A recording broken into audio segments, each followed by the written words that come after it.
Hi ನಮಸ್ತೆ ಎಲ್ಲರಿಗೂ Kannada study YouTube ಚಾನಲ್ಗೆ ಸ್ವಾಗತ. ಸೊ ಇವತ್ತಿನ ಸೆಷನ್ನಲ್ಲಿ ನಾವೇ ನೋಡೋಣ ಅಂತ ಹೇಳಿದ್ರೆ ಮುಂಬರ್ತಕ್ಕಂಥ SSC GD MTS ಹಾಗೆ RRB ಡಿ ಗ್ರೂಪ್ ಎಕ್ಸಾಮ್ಗೆ ಕೇಳಬಹುದಾದ ಪ್ರಮುಖ GK ಪ್ರಶ್ನೆಗಳ ಮಾದರಿ ಪ್ರಶ್ನೆ ಪತ್ರಿಕೆಯನ್ನು ಈ ಒಂದು ಸೆಷನ್ನಲ್ಲಿ ನಾವು ಸಾಲ್ವ್ ಮಾಡೋಣ, ಸರಿನಾ. ಸೊ ಈ ಒಂದು ಮಾದರಿ ಪ್ರಶ್ನೆ ಪತ್ರಿಕೆಯಲ್ಲಿ ಟೋಟಲಿ ನಾವು 20 ಪ್ರಶ್ನೆಗಳ 360 ಆಂಗಲ್ ಡಿಸ್ಕಷನ್ನ ಈ ಒಂದು ಸೆಷನ್ನಲ್ಲಿ ನಾವು ಮಾಡೋಣ, ಸರಿನಾ. ಸೊ ಇದರ ಹೊರತಾಗಿ ನಿಮಗೆ ಬೇರೆ ಒಂದು ಇನ್ಫಾರ್ಮೇಷನ್ ನೀಡೋದು ಏನು ಅಂತಂದರೆ, ನಾವು CGL ಮತ್ತು CHSL MTS GD ಮತ್ತು CPO ಎಕ್ಸಾಮ್ಗೆ ಇರತಕ್ಕಂಥ ಪ್ರಮುಖವಾದ ಸಬ್ಜೆಕ್ಟ್ ಯಾವುದು ಅಂತಂದರೆ ಇಂಗ್ಲೀಷ್ ಸಬ್ಜೆಕ್ಟ್. ಆ ಒಂದು ಇಂಗ್ಲೀಷ್ ಸಬ್ಜೆಕ್ಟಿನ ಕ್ಲಾಸ್ಗಳನ್ನು ಕೂಡ ನಾವು ಅಪ್ಲೋಡ್ ಮಾಡಿರ್ತೀವಿ. ಯಾರಿನ್ನೂ ಆ ಇಂಗ್ಲೀಷ್ ಕ್ಲಾಸ್ಗಳನ್ನು ನೋಡಿಲ್ಲ ಅಲ್ವಾ, ಪ್ಲೀಸ್ ಪ್ಲೇಲಿಸ್ಟಲ್ಲಿ ಹೋಗಿ ಒಂದ್ಸರಿ ಚೆಕ್ ಮಾಡ್ಕೊಂಡು ನೀವು ನೋಡಿ. ಖಂಡಿತವಾಗೂ ನಿಮಗೆ ಒಂದು ನಿಮಿಷವೂ ಕೂಡ ವೇಸ್ಟ್ ಆಗದೆ ಸಂಪೂರ್ಣವಾಗಿರ್ತಕ್ಕಂತಹ ಮಾಹಿತಿಯನ್ನು ಒದಗಿಸ್ತಕ್ಕಂತಹ ಒಂದು ಪ್ರಯತ್ನವನ್ನು ನಾವು ಮಾಡಿದ್ದೀವಿ. ನೀವು ಅದನ್ನು ನೋಡಿ ನಿಮಗೆ ಉಪಯೋಗನ ತಗೊಳ್ಳಿ, ಸರಿನಾ. ಸೊ ಖಂಡಿತವಾಗೂ ನಿಮಗೆ ಆ ಒಂದು ಕ್ಲಾಸ್ ಉಪಯೋಗ ಆಗುತ್ತೆ ಅಂತ ನಾನು ನಿಮಗೆ ಭರವಸೆಯನ್ನು ಕೊಡ್ತೀನಿ. ಆ್ಯಂಡ್ ದೆನ್ ಮುಂಬರ್ತಕ್ಕಂಥ ದಿನಗಳಲ್ಲಿ ಕಂಪ್ಲೀಟಾಗಿ ಇಂಗ್ಲೀಷಲ್ಲಿ ಏನೇನಿದೆ ಅಲ್ವಾ ಎಲ್ಲವನ್ನು ಕೂಡ ಒಂದು ಲೆವೆಲಲ್ಲಿ ಫುಲ್ ಕ್ಲೀನ್ ಮಾಡಿಬಿಡೋಣ, ಮೀನ್ಸ್ ಎಲ್ಲವನ್ನು ಕೂಡ ನೋಡ್ಕೊಂಡ್ಬೇಡೋಣ, ಸರಿನಾ. ಸೊ ಹಾಗಾದರೆ ಬನ್ನಿ ವಿಡಿಯೋನ ಸ್ಟಾರ್ಟ್ ಮಾಡೋಣ. ವಿಡಿಯೋ ಸ್ಟಾರ್ಟ್ ಮಾಡೋಕ್ಕಿಂತ ಮುಂಚೆ ವಿಡಿಯೋ ಕೊನೆವರೆಗೂ ನೋಡಿ ಅಂತ ಹೇಳ್ತಾ, ಹಾಗೆ ವಿಡಿಯೋ ಕೊನೆವರೆಗೂ ನೋಡೋ ನಂತರ ವಿಡಿಯೋ ಇಷ್ಟ ಆದರೆ ಪ್ಲೀಸ್ ವಿಡಿಯೋನ ಲೈಕ್ ಮಾಡಿ, ಸಬ್ಸ್ಕ್ರೈಬ್ ಮಾಡಿ. ಇಫ್ ನಿಮಗೆ ವಿಡಿಯೋ ಇಷ್ಟ ಆಗಲಿಲ್ಲ ಅಂದರೆ ಸೊ ಆಬ್ವಿಯಸ್ಲಿ ಡಿಸ್ಲೈಕ್ ಮಾಡಿ ಅಂತ ಹೇಳ್ತಾ, ಮೊದಲ ಪ್ರಶ್ನೆ. ಸೇವಾ ತೆರಿಗೆ ಅಂದರೆ ದೂರವಾಣಿ ಸೇವೆಗಳು, ಷೇರು ದಲ್ಲಾಳಿಗಳು, ಹೆಲ್ತ್ ಕ್ಲಬ್ಗಳು, ಬ್ಯೂಟಿ ಪಾರ್ಲರ್ಗಳು, ಡ್ರೈ ಕ್ಲೀನಿಂಗ್ ಸೇವೆಗಳು ಮುಂತಾದ ಸೇವೆಗಳ ಮೇಲೆ ವಿಧಿಸಲಾಗುವ ತೆರಿಗೆಯನ್ನು ಯಾವ ವರ್ಷದಲ್ಲಿ ಜಾರಿಗೆ ತರಲಾಯಿತು ಅಂತ ಕೇಳಿದ್ದಾನೆ. ಸಿಂಪಲ್ ಆಗಿ ಕ್ವಶನ್ ಏನು ಅಂತಂದರೆ, ಸೇವಾ ತೆರಿಗೆಯನ್ನು ಯಾವ ವರ್ಷ, ಯಾವೊಂದು ವರ್ಷದ ಬಜೆಟ್ನಲ್ಲಿ ಇಂಪ್ಲಿಮೆಂಟ್ ಮಾಡಲಾಗಿದೆ ಅಂತ ಸಿಂಪಲ್ ಆಗಿ. ಸೊ ಇದು ಯಾವ ಒಂದು ವರ್ಷದಲ್ಲಿ ಇದನ್ನು ಇಂಪ್ಲಿಮೆಂಟ್ ಮಾಡಲಾಗಿದೆ ಸೇವಾ ತೆರಿಗೆಯನ್ನು ಅಥವಾ ಸರ್ವಿಸ್ ಟ್ಯಾಕ್ಸ್ ಅಂತ ನೋಡೋದಾದರೆ 1994-95 ಹಣಕಾಸು ವರ್ಷದಲ್ಲಿ ಈ ಒಂದು ಸೇವಾ ತೆರಿಗೆಯನ್ನು ಜಾರಿಗೆ ತರಲಾಗಿದೆ. ಸೊ ಇದು 1994-95 ಹೀಗೆ ಕೊಟ್ಟರೆ ಇದನ್ನು ನಾವು ಹಣಕಾಸು ವರ್ಷ ಅಂತಲೇ ಓದಬೇಕಾಗತ್ತೆ, ಸರಿನಾ. ಗೊತ್ತಿರಲಿ, ಕೇಳಬಹುದು ನಿಮಗೆ, ಕೇಳ್ತಾನೆ ಈ ರೀತಿಯ ಪ್ರಶ್ನೆಗಳನ್ನು. ಆ್ಯಂಡ್ ದೆನ್ 1994 ಫೆಬ್ರವರಿ 28ನೇ ತಾರೀಕಿನಂದು ಬಜೆಟ್ ಮಂಡನೆ ಆಗುತ್ತೆ, ಸರಿನಾ, ಮಂಡನೆ ಆಗುತ್ತೆ. ಸೊ ಆ ಒಂದು ದಿನದಂದು ಈ ಒಂದು ಸೇವಾ ತೆರಿಗೆಯನ್ನು ಇಂಪ್ಲಿಮೆಂಟ್ ಮಾಡ್ತಾರೆ ನಮ್ಮ ಭಾರತ ದೇಶದಲ್ಲಿ ಮೊಟ್ಟ ಮೊದಲ ಬಾರಿಗೆ. ಅದಕ್ಕಿಂತ ಹಿಂದೆ ನಿಮಗೆ ಬೇರೆ ಬೇರೆ ಟ್ಯಾಕ್ಸ್ ಇರ್ತದೆ, ಬಟ್ ಸರ್ವಿಸ್ ಟ್ಯಾಕ್ಸ್ ಇರುವುದಿಲ್ಲ, ಸೇವಾ ತೆರಿಗೆ ಇರುವುದಿಲ್ಲ. ಬಟ್ ಸೇವಾ ತೆರಿಗೆಯನ್ನು ಮೊಟ್ಟ ಮೊದಲ ಬಾರಿಗೆ ತಂದಿದ್ದೇವಾಗ ಅಂದರೆ 1994 ಫೆಬ್ರವರಿ 28ನೇ ತಾರೀಕಿನಂದು ಅಂತ ನಾವು ಹೇಳ್ತೀವಿ, ಸರಿನಾ. ಇದು ಕೇಳ್ಬೋದು, ನೆನ್ಪಿಟ್ಕೊಳ್ಳಿ, ಕೇಳ್ತಾನೆ. ಆ್ಯಂಡ್ ದೆನ್ ನಮ್ಮ ಭಾರತದ ಪ್ರಸ್ತುತ ಜಿ ಡಿ ಪಿಗೆ ಅತಿ ಹೆಚ್ಚು ಕೊಡುಗೆಯನ್ನು ನೀಡತಕ್ಕಂಥ ವಲಯ ಯಾವುದು ಅಂತ ಕೇಳ್ತಾನೆ. ಇದೇ ಒಂದು ಸೇವಾ ವಲಯ, ಅಥವಾ ನಾವು ಹೇಳೋದಾದರೆ ಈ ಒಂದು ತೃತೀಯ ವಲಯ ಅಂತ ಹೇಳ್ತೀವಿ. ಸೊ ಪ್ರಾಥಮಿಕ ವಲಯ, ದ್ವಿತೀಯ ವಲಯ ಮತ್ತು ತೃತೀಯ ವಲಯ ಅಂತ ಹೇಳ್ತೀವಲ್ವಾ. ಆ ಒಂದು ತೃತೀಯ ವಲಯದಲ್ಲಿ ಈ ಒಂದು ಸೇವಾ ತೆರಿಗೆ ಕಂಡುಬರುತ್ತೆ. ಆ ಒಂದು ಸೇವಾ ವಲಯ ಕಂಡುಬರುತ್ತೆ. ಆ ಒಂದು ಸೇವಾ ವಲಯವು ಈ ಒಂದು GDPಗೆ ಅತಿ ಹೆಚ್ಚು ಕೊಡುಗೆಯನ್ನು ನೀಡ್ತಾ ಇದೆ. ಸೆಕೆಂಡ್ ಹೈಯೆಸ್ಟ್ ಯಾವ್ದು ನೀಡುತ್ತದೆ, ಈ ಒಂದು ದ್ವಿತೀಯ ವಲಯ ನೀಡುತ್ತದೆ. ಸೊ ಹಾಗಾದರೆ ಥರ್ಡ್ ಹೈಯೆಸ್ಟ್ ಯಾವ್ದು ನೀಡ್ತಾ ಇದೆ ಅಂತ ಕೇಳ್ತಾನೆ. ಅವಾಗ ನೀವು ಹೇಳಬೇಕಾಗುತ್ತೆ, ಈ ಒಂದು ಪ್ರಾಥಮಿಕ ವಲಯ ನಮ್ಮ ಭಾರತದ GDPಗೆ ಕೊನೆಯ ಸ್ಥಾನದಿ ಕೊಡುಗೆಯನ್ನು ನೀಡ್ತಾ ಇದೆ ಅಂತ ನಾವು ಹೇಳಬೇಕಾಗುತ್ತೆ. ಸೊ ಹಾಗಾದರೆ 1947ರಲ್ಲಿ ಅತಿ ಹೆಚ್ಚು GDPಗೆ ಕೊಡುಗೆಯನ್ನು ಯಾವ್ದು ನೀಡ್ತಾ ಇತ್ತು ಅಂತ ಕೇಳ್ತಾನೆ. ಅವಾಗ ನೀವು ಹೇಳಬೇಕಾಗಿರೋದು ಪ್ರಾಥಮಿಕ ವಲಯ ಅಥವಾ ಕೃಷಿ ವಲಯ ಅಂತ ಹೇಳಬೇಕಾಗುತ್ತೆ. ಸೊ ಈ ದ್ವಿತೀಯ ವಲಯವನ್ನು ನಾವು ಇನ್ನೊಂದು ಹೆಸರಿಂದ ಕರಿತೀವಿ. ಯಾವ ಹೆಸರಿಂದ ಕರಿತೀವಿ ಅಂತ ಹೇಳ್ಬೋದಾ? ಕೈಗಾರಿಕಾ ವಲಯ ಅಂತ ಕರಿತೀವಿ. ಸೊ ಕೇಳಬಹುದು, ಕೇಳ್ತಾನೆ, ನೆನ್ಪಿಟ್ಕೊಳ್ಳಿ. ಪ್ರಾಥಮಿಕ ವಲಯ ಅಂದರೆ ಅದಕ್ಕೆ ಇನ್ನೊಂದು ಹೆಸರು ಏನು ಅಂತ ಕೇಳ್ತಾನೆ, ಕೃಷಿ ವಲಯ. ದ್ವಿತೀಯ ವಲಯಕ್ಕೆ ಇನ್ನೊಂದು ಹೆಸರು ಏನು ಅಂತ ಕೇಳ್ತಾನೆ, ಕೈಗಾರಿಕೆ ವಲಯ. ಹಾಗೆ ತೃತೀಯ ವಲಯಕ್ಕೆ ಇನ್ನೊಂದು ಹೆಸರು ಏನು ಅಂತ ಕೇಳ್ತಾನೆ, ಈ ಒಂದು ಸೇವಾ ವಲಯ ಅಂತ ನೀವು ಹೇಳಬೇಕಾಗುತ್ತೆ, ಸರಿನಾ. ಸೇವಾ ತೆರಿಗೆ ಬಂದಿದ್ದೇವಾಗ 1994-95 ಒಂದು ಹಣಕಾಸು ವರ್ಷದಲ್ಲಿ ಅಂತ ನೀವು ಹೇಳಬೇಕಾಗುತ್ತೆ. ಆ್ಯಂಡ್ ನೆಕ್ಸ್ಟ್ ಪ್ರಶ್ನೆ ಏನಿದೆ ಅಂತ ನೋಡಿದ್ರೆ, ಭಾರತ ಸಂವಿಧಾನದ ಈ ಕೆಳಗಿನ ಯಾವ ಅನುಚ್ಛೇದವು ಯಾವುದೇ ಅಪರಾಧದ ಆರೋಪ ಹೊತ್ತಿರುವ ಯಾವುದೇ ವ್ಯಕ್ತಿಯನ್ನು ತನ್ನ ವಿರುದ್ಧ ಸಾಕ್ಷಿಯಾಗುವಂತೆ ಒತ್ತಾಯಿಸಲಾಗುವುದಿಲ್ಲ ಎಂಬುದನ್ನು ಉಲ್ಲೇಖಿಸಲಾಗುತ್ತದೆ ಅಂತ ಹೇಳಿದ್ದಾನೆ. ಅರ್ಥ ಆಯ್ತಾ ಕ್ವಶನ್ ಅರ್ಥ ಆಗಲಿಲ್ಲ ಅಂದರೆ ಓಕೆ, ಬೇಡ. ಇವಾಗ ಯಾರೋ ಒಬ್ಬ ವ್ಯಕ್ತಿ ಇದ್ದಾನೆ ಅಂತ ಅನ್ಕೊಳ್ಳಿ, ಸರಿನಾ. ಯಾರೋ ಒಬ್ಬ ಎಕ್ಸ್ ಅನ್ನುವ ವ್ಯಕ್ತಿ ಇದ್ದಾನೆ. ಆ ಒಬ್ಬ ಎಕ್ಸ್ ಅನ್ನುವ ವ್ಯಕ್ತಿ ಮೇಲೆ ಈ ಪೊಲೀಸರು ಏನಿದ್ದಾರಲ್ವಾ, ಈ ಪೊಲೀಸರು ಅವನಿಗೆ ಸ್ಟೇಷನ್ಗೆ ಹಾಕ್ತಾರೆ. ಸೊ ಸ್ಟೇಷನ್ಗೆ ಹಾಕಿ, ನೀನು ಈ ತಪ್ಪನ್ನು ನೀನೇ ಮಾಡಿದ್ಯಾ, ನಿನ್ನ ಮೇಲೆ ಆರೋಪ ಬಂದಿದೆ, ನೀನೇ ಮಾಡಿದ್ಯಾ, ನೀನೇ ಹೋಗಿ ಕೋರ್ಟಲ್ಲಿ ನಿನ್ನ ವಿರುದ್ಧ ನೀನೇ ಸಾಕ್ಷಿ ಹೇಳುವಂಥ ಒತ್ತಾಯ ಮಾಡೋ ಹಾಗಿಲ್ಲ. ಅವನ ವಿರುದ್ಧ ಅವನು ಸಾಕ್ಷಿ ಹೇಳಿದ್ರೆ ಅದು ಸಾಧ್ಯನೇ ಆಗಲ್ಲ, ಸರಿನಾ. ಮೀನ್ಸ್ ಅದು ಕನ್ಸಿಡರೇ ಆಗಲ್ಲ ಅಂತ ಹೇಳುತ್ತೆ. ಯಾವ ಒಂದು ವಿಧಿ ಹೇಳುತ್ತೆ, 20ನೇ ವಿಧಿಯಲ್ಲಿ ಇನ್ನೂ ಸ್ಪೆಸಿಫಿಕ್ ಆಗಿ ಹೇಳೋದಾದರೆ 20 ಸಬ್ ಆರ್ಟಿಕಲ್ 3 ಅಂತ ಹೇಳ್ತೀವಿ. ಸೊ 20 ಸಬ್ ಆರ್ಟಿಕಲ್ 3ರಲ್ಲಿ ಏನಂತ ಹೇಳುತ್ತೆ ಅಂದರೆ, ತನ್ನ ವಿರುದ್ಧ ತಾನೇ ಸಾಕ್ಷಿಯನ್ನು ಹೇಳುವ ಹಾಗೆ ಯಾವುದೇ ಆರೋಪಿಯನ್ನು ಒತ್ತಾಯಿಸುವ ಹಾಗೂ ಇಲ್ಲ. ಹಾಗೆ ಅದೇ ಆರೋಪಿ ಅವನಾಗಿಯೂ ಕೂಡ ಹೇಳಿದ್ರೂ ಕೂಡ ಅದು ಕನ್ಸಿಡರ್ ಆಗೋದಿಲ್ಲ ಅಂತ ಹೇಳುತ್ತೆ. ಯಾವುದು 20 ಸಬ್ ಆರ್ಟಿಕಲ್ 3ನೇ ವಿಧಿ, ನೆನ್ಪಿಟ್ಕೊಳ್ಳಿ, ಕೇಳ್ಬೋದು. ಸೊ 20ನೇ ಆರ್ಟಿಕಲ್ ಏನಿದಾವಲ್ವಾ, ಇದು ಇಂಪಾರ್ಟೆಂಟ್ ಆಗುತ್ತೆ. ಸೊ 20ರಲ್ಲಿ 21 ಹಾಗೆ 22, 23 ಅನ್ನೋದು ಇಂಪಾರ್ಟೆಂಟ್ ಆಗುತ್ತೆ. ಸೊ ಒಂದೇನು ಹೇಳುತ್ತೆ, ಎರಡು ಏನು ಹೇಳುತ್ತೆ, ಮೂರು ಹೇಳುತ್ತೆ ಅಂತ ನಮಗೆ ಗೊತ್ತಿರಬೇಕು. ಇವಾಗ ಮೂರನೇ ತಗೊಳ್ಳಿ. ಮೂರನೇದು ಏನಂತ ಹೇಳಿದೆ ನಿಮಗೆ, ಸೊ ತನ್ನ ವಿರುದ್ಧ ತಾನೇ ಸಾಕ್ಷಿ ಹೇಳುವ ಹಾಗಿಲ್ಲ, ಸೆಲ್ಫ್ ಇನ್ಕ್ರಿಮಿನೇಷನ್ ಬಗ್ಗೆ ಹೇಳುತ್ತೆ, ಸರಿನಾ. ಮೀನ್ಸ್ ತನ್ನ ವಿರುದ್ಧ ತಾನೇ ಸಾಕ್ಷಿ ಹೇಳುವ ಹಾಗಿಲ್ಲ ಅಂತ ಹೇಳುತ್ತೆ. ಯಾವುದು 20 sub article 3. And then 20 sub article 2 ಏನೇನು ಹೇಳುತ್ತೆ ಅಂದರೆ, ಡಬಲ್ ಜಿಯೋಪಾರ್ಡಿ ಬಗ್ಗೆ ಹೇಳುತ್ತೆ. ಮೀನ್ಸ್ ಎರಡೆರಡು ಸರಿ ಶಿಕ್ಷೆಯನ್ನು ಮಾಡೋ ಹಾಗಿಲ್ಲ. ಇವಾಗ ಯಾರೋ ಒಬ್ಬ ವ್ಯಕ್ತಿ, ಇವಾಗ ಆ ವ್ಯಕ್ತಿ ಹೆಸರು ಏನಂತ ತಗೊಳ್ಳಿ, ರಾಮ್ ಅಂತ ತಗೊಳ್ಳಿ. ಆ ರಾಮ್ ಅನ್ನುವ ವ್ಯಕ್ತಿ ಏನು ಮಾಡ್ತಾನೆ, ಯಾವುದೋ ಒಂದು ಕೊಲೆಯನ್ನು ಮಾಡಿರ್ತಾನೆ. ಸೊ ಅವನಿಗೆ ಈ ವರ್ಷ 2014ರಲ್ಲಿ ಆತ ಕೊಲೆ ಮಾಡಿರ್ತಾನೆ. 2015ರಿಂದ 2021ರವರೆಗೆ ಅವನಿಗೆ ಶಿಕ್ಷೆ ಆಗ್ತದೆ. ಸೊ ಮತ್ತೆ ನಾನು ಈ ವರ್ಷ ವರ್ಷ 2025ರಲ್ಲಿ ಮತ್ತೆ ಅವನ ಮೇಲೆ ಕೇಸ್ ಹಾಕಿ ಅದೇ ಒಂದು ಕೊಲೆಗೆ ಅವನಿಗೆ ಮತ್ತೊಂದು ಸರಿ ನಾನು ಜೈಲಿಗೆ ಅಟ್ಟೋ ಹಾಗಿಲ್ಲ, ಸರಿನಾ? ಅದನ್ನ ಏನಂತ ಹೇಳುತ್ತೆ, ಡಬಲ್ ಸರಿ ಅವನಿಗೆ ಡಬಲ್ ಜೀವೋಪಾಡಿ ಮಾಡೋ ಹಾಗಿಲ್ಲ, ಡಬಲ್ ಸರಿ ಅವನಿಗೆ ಶಿಕ್ಷೆ ಕೊಡೋ ಹಾಗಿಲ್ಲ ಅಂತ ಹೇಳುತ್ತೆ. ಸೊ ಇದು ಯಾವ ಒಂದು ವಿಧಿ ಹೇಳುತ್ತೆ ಅಂದರೆ 20 ಸಬ್ ಆರ್ಟಿಕಲ್ 2 ಅಂತ ಹೇಳುತ್ತೆ, ಸರಿನಾ? ನೆನ್ಪಿಟ್ಕೊಳ್ಳಿ. ಸೊ ಎರಡೆರಡು ಸರಿ ಒಂದೇ ಒಂದು ತಪ್ಪಿಗೆ ಅವನಿಗೆ ಜೈಲಿಗೆ ಹಾಕೋವಾಗಿಲ್ಲ, ಮೀನ್ಸ್ ಅವನಿಗೆ ಶಿಕ್ಷೆಯನ್ನು ಕೊಡೋ ಹಾಗಿಲ್ಲ. ಮೀನ್ಸ್ ಅವ್ನು ಬೇರೆ ತಪ್ಪು ಮಾಡ್ದ ಅಂದರೆ ಓಕೆ, ಅವ್ನಿಗೆ ಮತ್ತೊಂದು ಸರಿ ಒದಿಬಹುದು, ಸರಿನಾ? ಬಟ್ ಅದೇ ತಪ್ಪಿಗೆ ಅವನಿಗೆ ಮತ್ತೊಂದು ಸರಿ ಶಿಕ್ಷೆಯನ್ನು ಕೊಡೋ ಹಾಗಿಲ್ಲ ಅಂತ ಹೇಳುತ್ತೆ 22 ವಿಧಿ. ಆ್ಯಂಡ್ ದೆನ್ 21ನೇ ವಿಧಿ ಏನಂತ ಹೇಳುತ್ತೆ, 20 ಸಬ್ ಆರ್ಟಿಕಲ್ 1 ವಿಧಿ ಏನಂತ ಹೇಳುತ್ತೆ ಹೇಳ್ಬೋದಾ? ಆತ ಯಾವ ಸಮಯದಲ್ಲಿ ತಪ್ಪನ್ನು ಮಾಡಿರ್ತಾನೋ ಆ ಸಮಯದಲ್ಲಿ ಇರ್ತಕ್ಕಂತಹ ಕಾನೂನಿನಲ್ಲಿರ್ತಕ್ಕಂತಹ ಶಿಕ್ಷೆಯನ್ನೇ ಅವನಿಗೆ ನೀಡಬೇಕು. ಮೀನ್ಸ್ ಇವಾಗ ಯಾರೋ ಒಬ್ಬ ವ್ಯಕ್ತಿ ಎಕ್ಸ್ ಅನ್ನೋ ವ್ಯಕ್ತಿ ಇದ್ದಾನೆ, ಆತ 2017ರಲ್ಲಿ ಒಂದು ತಪ್ಪನ್ನು ಮಾಡಿದ್ದಾನೆ, ಒಂದು ಕಳ್ಳತನವನ್ನು ಮಾಡಿದ್ದಾನೆ, ಸರಿನಾ? ಕಳ್ಳತನವನ್ನು ಮಾಡಿ ಅವನು ಓಡಿ ಹೋಗಿಬಿಟ್ಟಿದ್ದಾನೆ. ಸೊ ಅವ್ನು ಸಿಕ್ಕೇ ಇಲ್ಲ, ಪೊಲೀಸರು ಕೂಡ ಅಷ್ಟೇನು ಹುಡುಕೋ ಪ್ರಯತ್ನ ಮಾಡಿಲ್ಲ, ಅವನು ಸಿಕ್ಕೂ ಇಲ್ಲ. ಮುಂದೆ ಏನೋ ಮಾಡಿ ಅವನೇ ಅಕಸ್ಮಾತಾಗಿ 2025ರಲ್ಲಿ ಸಿಗ್ತಾನೆ. ಸೊ 2025ರಲ್ಲಿ ಸಿಕ್ಕಾಗ ಇವಾಗ 2017ರಲ್ಲಿ ಆ ಕಳ್ಳತನ ಮಾಡಿದ್ದಕ್ಕೆ ಅವನಿಗೆ 1 ವರ್ಷ ಜೈಲಿರ್ತದೆ ಅಂತ ಅನ್ಕೊಳ್ಳಿ. ಸೊ 2025ರಲ್ಲಿ ಏನಾಗ್ತದೆ, ಅದೇ ಕಾನೂನೆಲ್ಲವೂ ಕೂಡ ಬದಲಾವಣೆಯಾಗಿ 6 ವರ್ಷ ಜೈಲು ಅಂತ ಆಗ್ತದೆ. ಸೊ ಇವಾಗ ಆ ಕಳ್ಳ ಸಿಕ್ಕಿರ್ತಾನಲ್ವಾ, ಎಕ್ಸ್ ಅನ್ನುವ ಕಳ್ಳ, ಅವನಿಗೆ 6 ವರ್ಷ ಶಿಕ್ಷೆ ಕೊಡಬೇಕಾ ಅಥವಾ 1 ವರ್ಷ ಶಿಕ್ಷೆ ಕೊಡಬೇಕಾ? ಜಸ್ಟ್ ಎಕ್ಸಾಂಪಲ್ ಹೇಳ್ತಾ ಇದ್ದೀನಿ ನಾನು. 6 ವರ್ಷ 1 ವರ್ಷ ಅಷ್ಟೇ ಕೊಡೋದಿಲ್ಲ, ಅವ್ರಿಗೆ ಬೇಕಾದ ಕೊಡ್ಬೋದು, ಅವರು ಜಡ್ಜಸ್ ಬಿಟ್ಟಿದ್ದದು, ಸರಿನಾ? ಬಟ್ ಇಲ್ಲಿ 1 ವರ್ಷ ಕೊಡ್ತಾರಾ 6 ವರ್ಷ ಕೊಡ್ತಾರಾ? 6 ವರ್ಷ ಕೊಡೋ ಹಾಗಿಲ್ಲ. ಆತ ತಪ್ಪು ಮಾಡಿದಾಗ ಯಾವ ಶಿಕ್ಷೆ ಇರುತ್ತೋ, ಯಾವ ಕಾನೂನು ಇರುತ್ತೋ ಆ ಒಂದು ಕಾನೂನಿನ ಪ್ರಕಾರವೇ ಆತನಿಗೆ ಶಿಕ್ಷೆ ಕೊಡಬೇಕು. ಆತ ತಪ್ಪು ಮಾಡಿದಾಗ ಅವನಿಗೆ ಯಾವ ಏಜ್ ಇರುತ್ತೆ ಆ ಏಜಿನ ಮೇಲೇ ಅವನಿಗೆ ಶಿಕ್ಷೆ ಕೊಡಬೇಕು. ಇವಾಗ ಕೆಲವೊಂದು ನಿಮಗೆ ಕೇಸ್ ಬರ್ತವೆ. ಯಾವ ಕೇಸು ಅಂತಂದರೆ, ಇವಾಗ ಅವರು 2020 ಅಂತ ತಗೊಳ್ಳಿ, ಮತ್ತೊಂದು ಡೇಟ್ ತಗೊಳ್ಳಿ. 2020ರಲ್ಲಿ ಒಬ್ಬ ವ್ಯಕ್ತಿ ಇರ್ತಾನೆ, ಒಬ್ಬ ಹುಡುಗ ಇರ್ತಾನೆ. ಆ ಹುಡುಗನಿಗೆ ಏಜ್ ಎಷ್ಟು ಇರುತ್ತೆ ಅಂದರೆ 17 ಏಜ್ ಇರುತ್ತೆ. ಆತ ಕೊಲೆಯನ್ನು ಮಾಡಿರ್ತಾನೆ, ಸರಿನಾ? ಸೊ ಆತ ಕೊಲೆಯನ್ನು ಮಾಡಿ ಅವನು ಓಡಿ ಹೋಗಿರ್ತಾನೆ, 2025ರಲ್ಲಿ ಸಿಗ್ತಾನೆ. ಸೊ 2025ರಲ್ಲಿ ಅವನಿಗೆ ಏಜ್ ಎಷ್ಟಾಗಿರುತ್ತೆ? 22 ಏಜ್ ಆಗಿರುತ್ತಲ್ವಾ? ಮೀನ್ಸ್ ಅವನು ಇವಾಗ ಮೇಜರ್ ಇದ್ದಾನೆ, ಬಟ್ ಅವಾಗ ಮೈನರ್ ಇದ್ದ ಅವನು. ಸೊ ಇವಾಗ ಮೈನರ್ ಲೆವೆಲಲ್ಲಿ ಅವನಿಗೆ ಶಿಕ್ಷೆ ಕೊಡ್ತಾರಾ ಅಥವಾ ಮೇಜರ್ ಲೆವೆಲಲ್ಲಿ ಅವನಿಗೆ ಶಿಕ್ಷೆ ಕೊಡ್ತಾರಾ? ಮೀನ್ಸ್ ಮೇಜರ್ ಅಂದರೆ 18 ವರ್ಷದ ನಂತರ ಇರೋರಿಗೆ ನಾವು ಮೇಜರ್ ಅಂತ ಕನ್ಸಿಡರ್ ಮಾಡ್ತೀವಿ, 18 ವರ್ಷದ ಒಳಗಡೆ ಇರೋರನ್ನ ನಾವು ಮೈನರ್ ಅಂತ ಕನ್ಸಿಡರ್ ಮಾಡ್ತೀವಿ, ಸರಿನಾ? ಬಾಲ ಅಪರಾಧಿ ಅಂತ ಕನ್ಸಿಡರ್ ಮಾಡ್ತೀವಿ. ಸೊ ಹಾಗಾದರೆ ಬಾಲ ಅಪರಾಧಿಯ ಶಿಕ್ಷೆಯನ್ನು ಕೊಡ್ತಾರಾ ಅಥವಾ ಅಪರಾಧಿಯ ಶಿಕ್ಷೆಯನ್ನು ಕೊಡ್ತಾರಾ? ಬಾಲ ಅಪರಾಧಿಯ ಶಿಕ್ಷೆಯನ್ನೇ ಕೊಡ್ತಾರೆ ಅವನಿಗೆ, ಸರಿನಾ? ನೆನ್ಪಿಟ್ಕೊಳ್ಳಿ. ಸೊ ಈ ರೀತಿಯ ಒಂದು ಅಪ್ಲೈಡ್ ಪ್ರಶ್ನೆಗಳು ಬರ್ತಿರ್ತವೆ, ಲೈಕ್ ನಿಮ್ಮ CGL ಆಗಲಿ, CHSL ಆಗಲಿ ಮತ್ತು MTSL ಅಲ್ಲಿ ಪ್ರಶ್ನೆ ಬರ್ತಿರ್ತವೆ. ಬಟ್ ಇದನ್ನು ನೆನ್ಪಿಟ್ಕೊಳ್ಳಿ. ಆ್ಯಂಡ್ ದೆನ್ ನೆಕ್ಸ್ಟ್ ಪ್ರಶ್ನೆ ಏನಿದೆ ಅಂತ ನೋಡಿದ್ರೆ, ಓಕೆ 16ನೇ ವಿಧಿ ಏನಂತ ಹೇಳುತ್ತೆ ಅಂತ ಕೇಳ್ತಾನೆ ನಿಮಗೆ. ಉದ್ಯೋಗ ಅವಕಾಶದಲ್ಲಿ ಸಮಾನತೆಯ ಬಗ್ಗೆ ಹೇಳುತ್ತೆ. ಯಾವುದು? 16ನೇ ವಿಧಿ. ಹಾಗೆ ಸರ್ ಮತ್ತೆ ಈ OBC ಅವರಿಗೆ ಮತ್ತು SC ST ಅವರಿಗೆ ಮತ್ತು ಸಮ್ EWS ಅವರಿಗೆ ಎಲ್ಲರಿಗೂ ಕೂಡ ಮೀಸಲಾತಿಯನ್ನು ಕೊಡ್ತಾರೆ. ಮತ್ತು ಅವ್ರಿಗೆ ಯಾಕೆ ಕೊಡ್ತಾರೆ ಮೀಸಲಾತಿ? ಎಲ್ಲರಿಗೂ ಕೂಡ ಉದ್ಯೋಗ ಅವಕಾಶದಲ್ಲಿ ಸಮಾನ ಅವಕಾಶ ಇರಬೇಕು ಅಂತ ಹೇಳ್ತಾನೆ. ಸರ್ ಯಾಕೆ ಕೊಡ್ತಾರೆ ಅವರಿಗೆ? ಸೊ ಅವ್ರಂತ ಕೂಡ ಇನ್ನೊಂದು ವಿಧಿ ಇದೆ, 16 ಸಬ್ ಆರ್ಟಿಕಲ್ 4 ಅಂತ, ಸರಿನಾ? ಈ ಒಂದು ವಿಧಿಯ ಪ್ರಕಾರ ಅವರಿಗೆ ಮೀಸಲಾತಿಯನ್ನು ಕೊಡ್ತಾರೆ. ಲೈಕ್ OBC ಅವರಿಗೆ, SC ST ಅವರಿಗೆ ಮತ್ತು EWS ಅವರಿಗೆ, ಸರಿನಾ? ಇದನ್ನ ನೆನ್ಪಿಟ್ಕೊಳ್ಳಿ, ಕೇಳ್ಬೋದು ನಿಮಗೆ 16 ಸಬ್ ಆರ್ಟಿಕಲ್ 4. ಬಟ್ ಇದು ಯಾವತ್ತೂ ಕಾರಣಕ್ಕಾಗಿಯೂ ಕೂಡ ಇದು ಮೂಲಭೂತ ಹಕ್ಕಲ್ಲ. 16ನೇ ಆರ್ಟಿಕಲ್ ಏನಿದೆ ಅಲ್ವಾ, ಇದು ಮೂಲಭೂತ ಹಕ್ಕಿದೆ, 20ನೇದು ಮೂಲಭೂತ ಹಕ್ಕಿದೆ, 18ನೇದು ಮೂಲಭೂತ ಹಕ್ಕಿದೆ, 14ನೇದು ಮೂಲಭೂತ ಹಕ್ಕಿದೆ. ಬಟ್ 16 ಸಬ್ ಆರ್ಟಿಕಲ್ 4 ಮತ್ತು 15 ಸಬ್ ಆರ್ಟಿಕಲ್ 4 ಅನ್ನೋದು ಮೂಲಭೂತ ಹಕ್ಕಲ್ಲ ಅಂತ ಸಂವಿಧಾನದಲ್ಲೇ ಹೇಳಲ್ಪಟ್ಟಿದೆ, ಸರಿನಾ? ಸೊ ಇವತ್ತೇ SC ST ಮತ್ತು OBC ಕೋಟಾವನ್ನು ಕಿತ್ತೊಗಿಬಹುದು ಸಂಸತ್ ಏನಾದರೂ ಮನಸ್ಸು ಮಾಡಿದ್ರೆ. ಸೊ ಅದಕ್ಕೆ ನಾನು ಕಿತ್ತೊಗೆದಿದ್ದೇನೆ ಅಂತ ನಾನು ಕೋರ್ಟ್ಗೆ ಹೋಗಿ ಕೇಸ್ ಹಾಕಕ್ಕೆ ಬರುವುದಿಲ್ಲ, ಸರಿನಾ? ಯಾಕಂದರೆ ಅದು ಮೂಲಭೂತ ಹಕ್ಕಲ್ಲ ಅಂತ ಸಂವಿಧಾನವೇ ಸ್ಪಷ್ಟಪಡಿಸಿದೆ. ಇದು ಕೂಡ ನಿಮ್ಗೆ ಗೊತ್ತಿರಲಿ. ಆ್ಯಂಡ್ ದೆನ್ 18ನೇ ವಿಧಿ ಏನಂತ ಹೇಳುತ್ತೆ, ಬಿರುದು ಬಾವಲಿಗಳ ರದ್ದತಿಯ ಬಗ್ಗೆ ಹೇಳುತ್ತೆ. ಮೀನ್ಸ್ ಇವಾಗ ಕಿಂಗ್ ಕೊಹ್ಲಿ ಅಂತ ನಾವು ಕರಿತೀವಿ. ಸೊ ಕಿಂಗ್ ಕೊಹ್ಲಿ ಅಂತ ಅವರು ಆಧಾರ್ ಕಾರ್ಡಲ್ಲೂ ಕೂಡ ಕಿಂಗ್ ಕೊಹ್ಲಿ ಅಂತ ಹಾಕಕ್ಕಾಗತ್ತಾ? ರಾಜಾದಿರಾಜ ರಾಜ ಮಾರ್ತಾಂಡ ವಿರಾಟ್ ಕೊಹ್ಲಿ ಅಂತ ಹಾಕಕ್ಕಾಗಲ್ಲ. ಸೊ ಆ ಎಲ್ಲವೂ ಕೂಡ ಬಿರುದುಗಳನ್ನು ರದ್ದತಿಯ ಬಗ್ಗೆ ಹೇಳೋ ಒಂದು ವಿಧಿ ಯಾವುದು ಅಂದರೆ 18ನೇ ವಿಧಿ. ಯಾಕೆ ನಾನು 18ನೇ ವಿರಾಟ್ ಕೊಹ್ಲಿ ಅವ್ರ ಬಗ್ಗೆ ಹೇಳಿದೆ? ವಿರಾಟ್ ಕೊಹ್ಲಿ ಅವ್ರ ಜರ್ಸಿ ನಂಬರ್ 18 ಅಲ್ವಾ, ನಿಮ್ಗೆ ಸಾಕಷ್ಟು ಜನರಿಗೆ ಲಿಂಕ್ ಆಗುತ್ತೆ. ಸೊ ಅದಕ್ಕೆ ಸಲುವಾಗಿ ಹೇಳಿದ್ರೆ ನೆನ್ಪಿಟ್ಕೊಳ್ಳಿ. ಆ್ಯಂಡ್ ದೆನ್ 14ನೇ ವಿಧಿ ಏನಂತ ಹೇಳುತ್ತೆ, ಕಾನೂನಿನ ಮುಂದೆ ಎಲ್ಲರೂ ಸಮಾನರು ಅಂತ ಹೇಳುತ್ತೆ. ಜಸ್ಟ್ ಇದು ಸಂವಿಧಾನದಲ್ಲಿ ಹೇಳುತ್ತೆ, ಬಟ್ ಎಲ್ಲರೂ ಕೂಡ ಸಮಾನರಲ್ಲ ಅಂತ ನಮಗೆ ಗೊತ್ತಿದೆ, ಸರಿನಾ? ಆ್ಯಂಡ್ ನೆಕ್ಸ್ಟ್ ಪ್ರಶ್ನೆ ಏನಿದೆ ಅಂತ ನೋಡೋದಾದ್ರೆ, ಸರೋಜಿನಿ ನಾಯ್ಡು ಅವರು ಡ್ಯಾಶ್ರಲ್ಲಿ ಭಾರತೀಯ ರಾಷ್ಟ್ರೀಯ ಕಾಂಗ್ರೆಸ್ ಪಕ್ಷದ ಅಧ್ಯಕ್ಷರಾಗಿ ಸೇವೆ ಸಲ್ಲಿಸಿದ್ದಾರೆ ಅಂತ ಹೇಳಿದ್ದಾನೆ, ಸರಿನಾ? ಸೊ ನಿಮಗೆ ಇಬ್ಬರು ವ್ಯಕ್ತಿಗಳ ಹೆಸರು ನೆನ್ಪಿಟ್ಕೊಳ್ಳಿ. ಒಂದು ಯಾರು ಅಂತಂದರೆ ಅನ್ನಿ ಬೆಸೆಂಟ್ ಅವರು.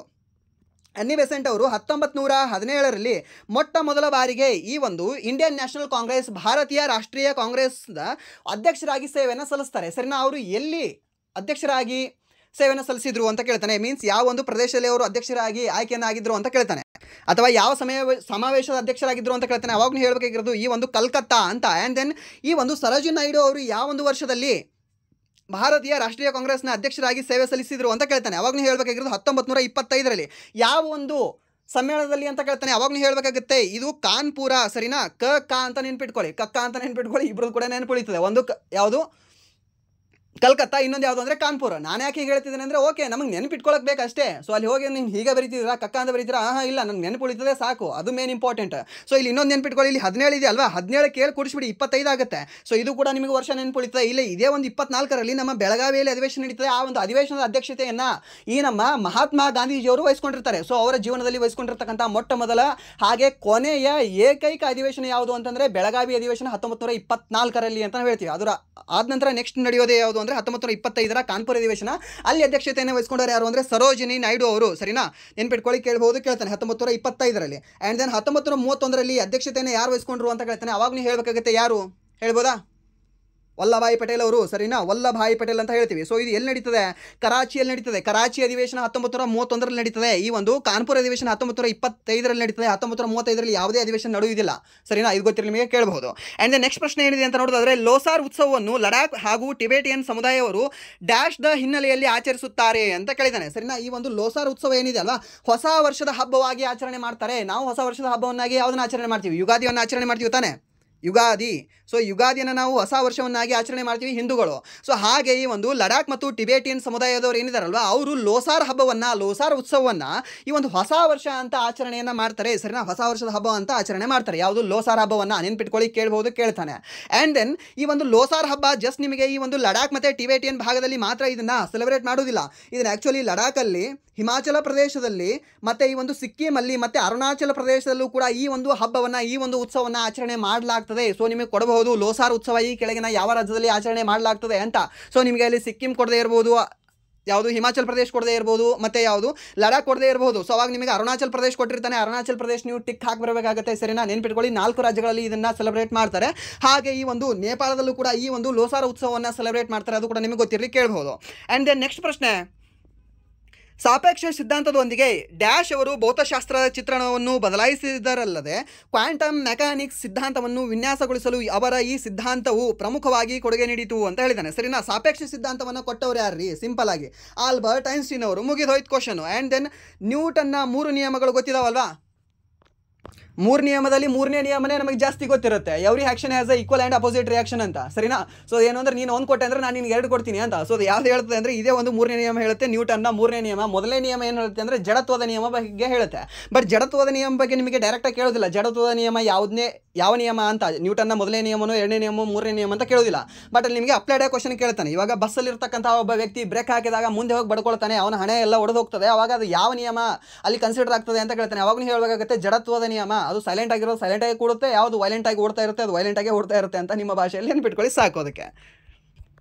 ಆ್ಯಂಡ್ ನೆಕ್ಸ್ಟ್ ಪ್ರಶ್ನೆ, ಪ್ರಧಾನಮಂತ್ರಿ ಜನಧನ್ ಯೋಜನೆ ಅಡಿ 2023ರ ಆಗಸ್ಟ್ 9ರ ವರೆಗೆ ಮಧ್ಯಪ್ರದೇಶದಲ್ಲಿ ಡ್ಯಾಶ್ ಕುಟುಂಬಗಳಿಗೆ ಜನಧನ್ ಖಾತೆಗಳನ್ನು ಒದಗಿಸಲಾಗಿತ್ತು ಅಂತ ಕೊಟ್ಟಿದ್ದಾನೆ. ಸರಿನಾ, ಈ ಒಂದು ಪ್ರಧಾನಮಂತ್ರಿ ಜನಧನ್ ಯೋಜನೆ ಏನಿದೆಯಲ್ವ, ಯಾವ ಒಂದು ವರ್ಷದಲ್ಲಿ ಜಾರಿಗೆ ಬಂದಿತ್ತು ಅಂತ ಕೇಳ್ತಾನೆ. ಈ ಪ್ರಧಾನಮಂತ್ರಿ ಜನಧನ್ ಯೋಜನೆ ಅನ್ನೋದು ಈ ಆಗಸ್ಟ್ 2014ರಲ್ಲಿ ಇದು ಜಾರಿಗೆ ಬರ್ತದೆ. ಸರಿನಾ, ಸೊ ಇದು 10 ವರ್ಷ ಕಂಪ್ಲೀಟ್ ಆಗಿದೆ. ಸೊ ಈ ಪ್ರಶ್ನೆ ಬರೋ ಚಾನ್ಸಸ್ ಸಾಕಷ್ಟು ಇರುತ್ತೆ. ಪ್ಲೀಸ್ ನೋಡ್ಕೊಳ್ಳಿ.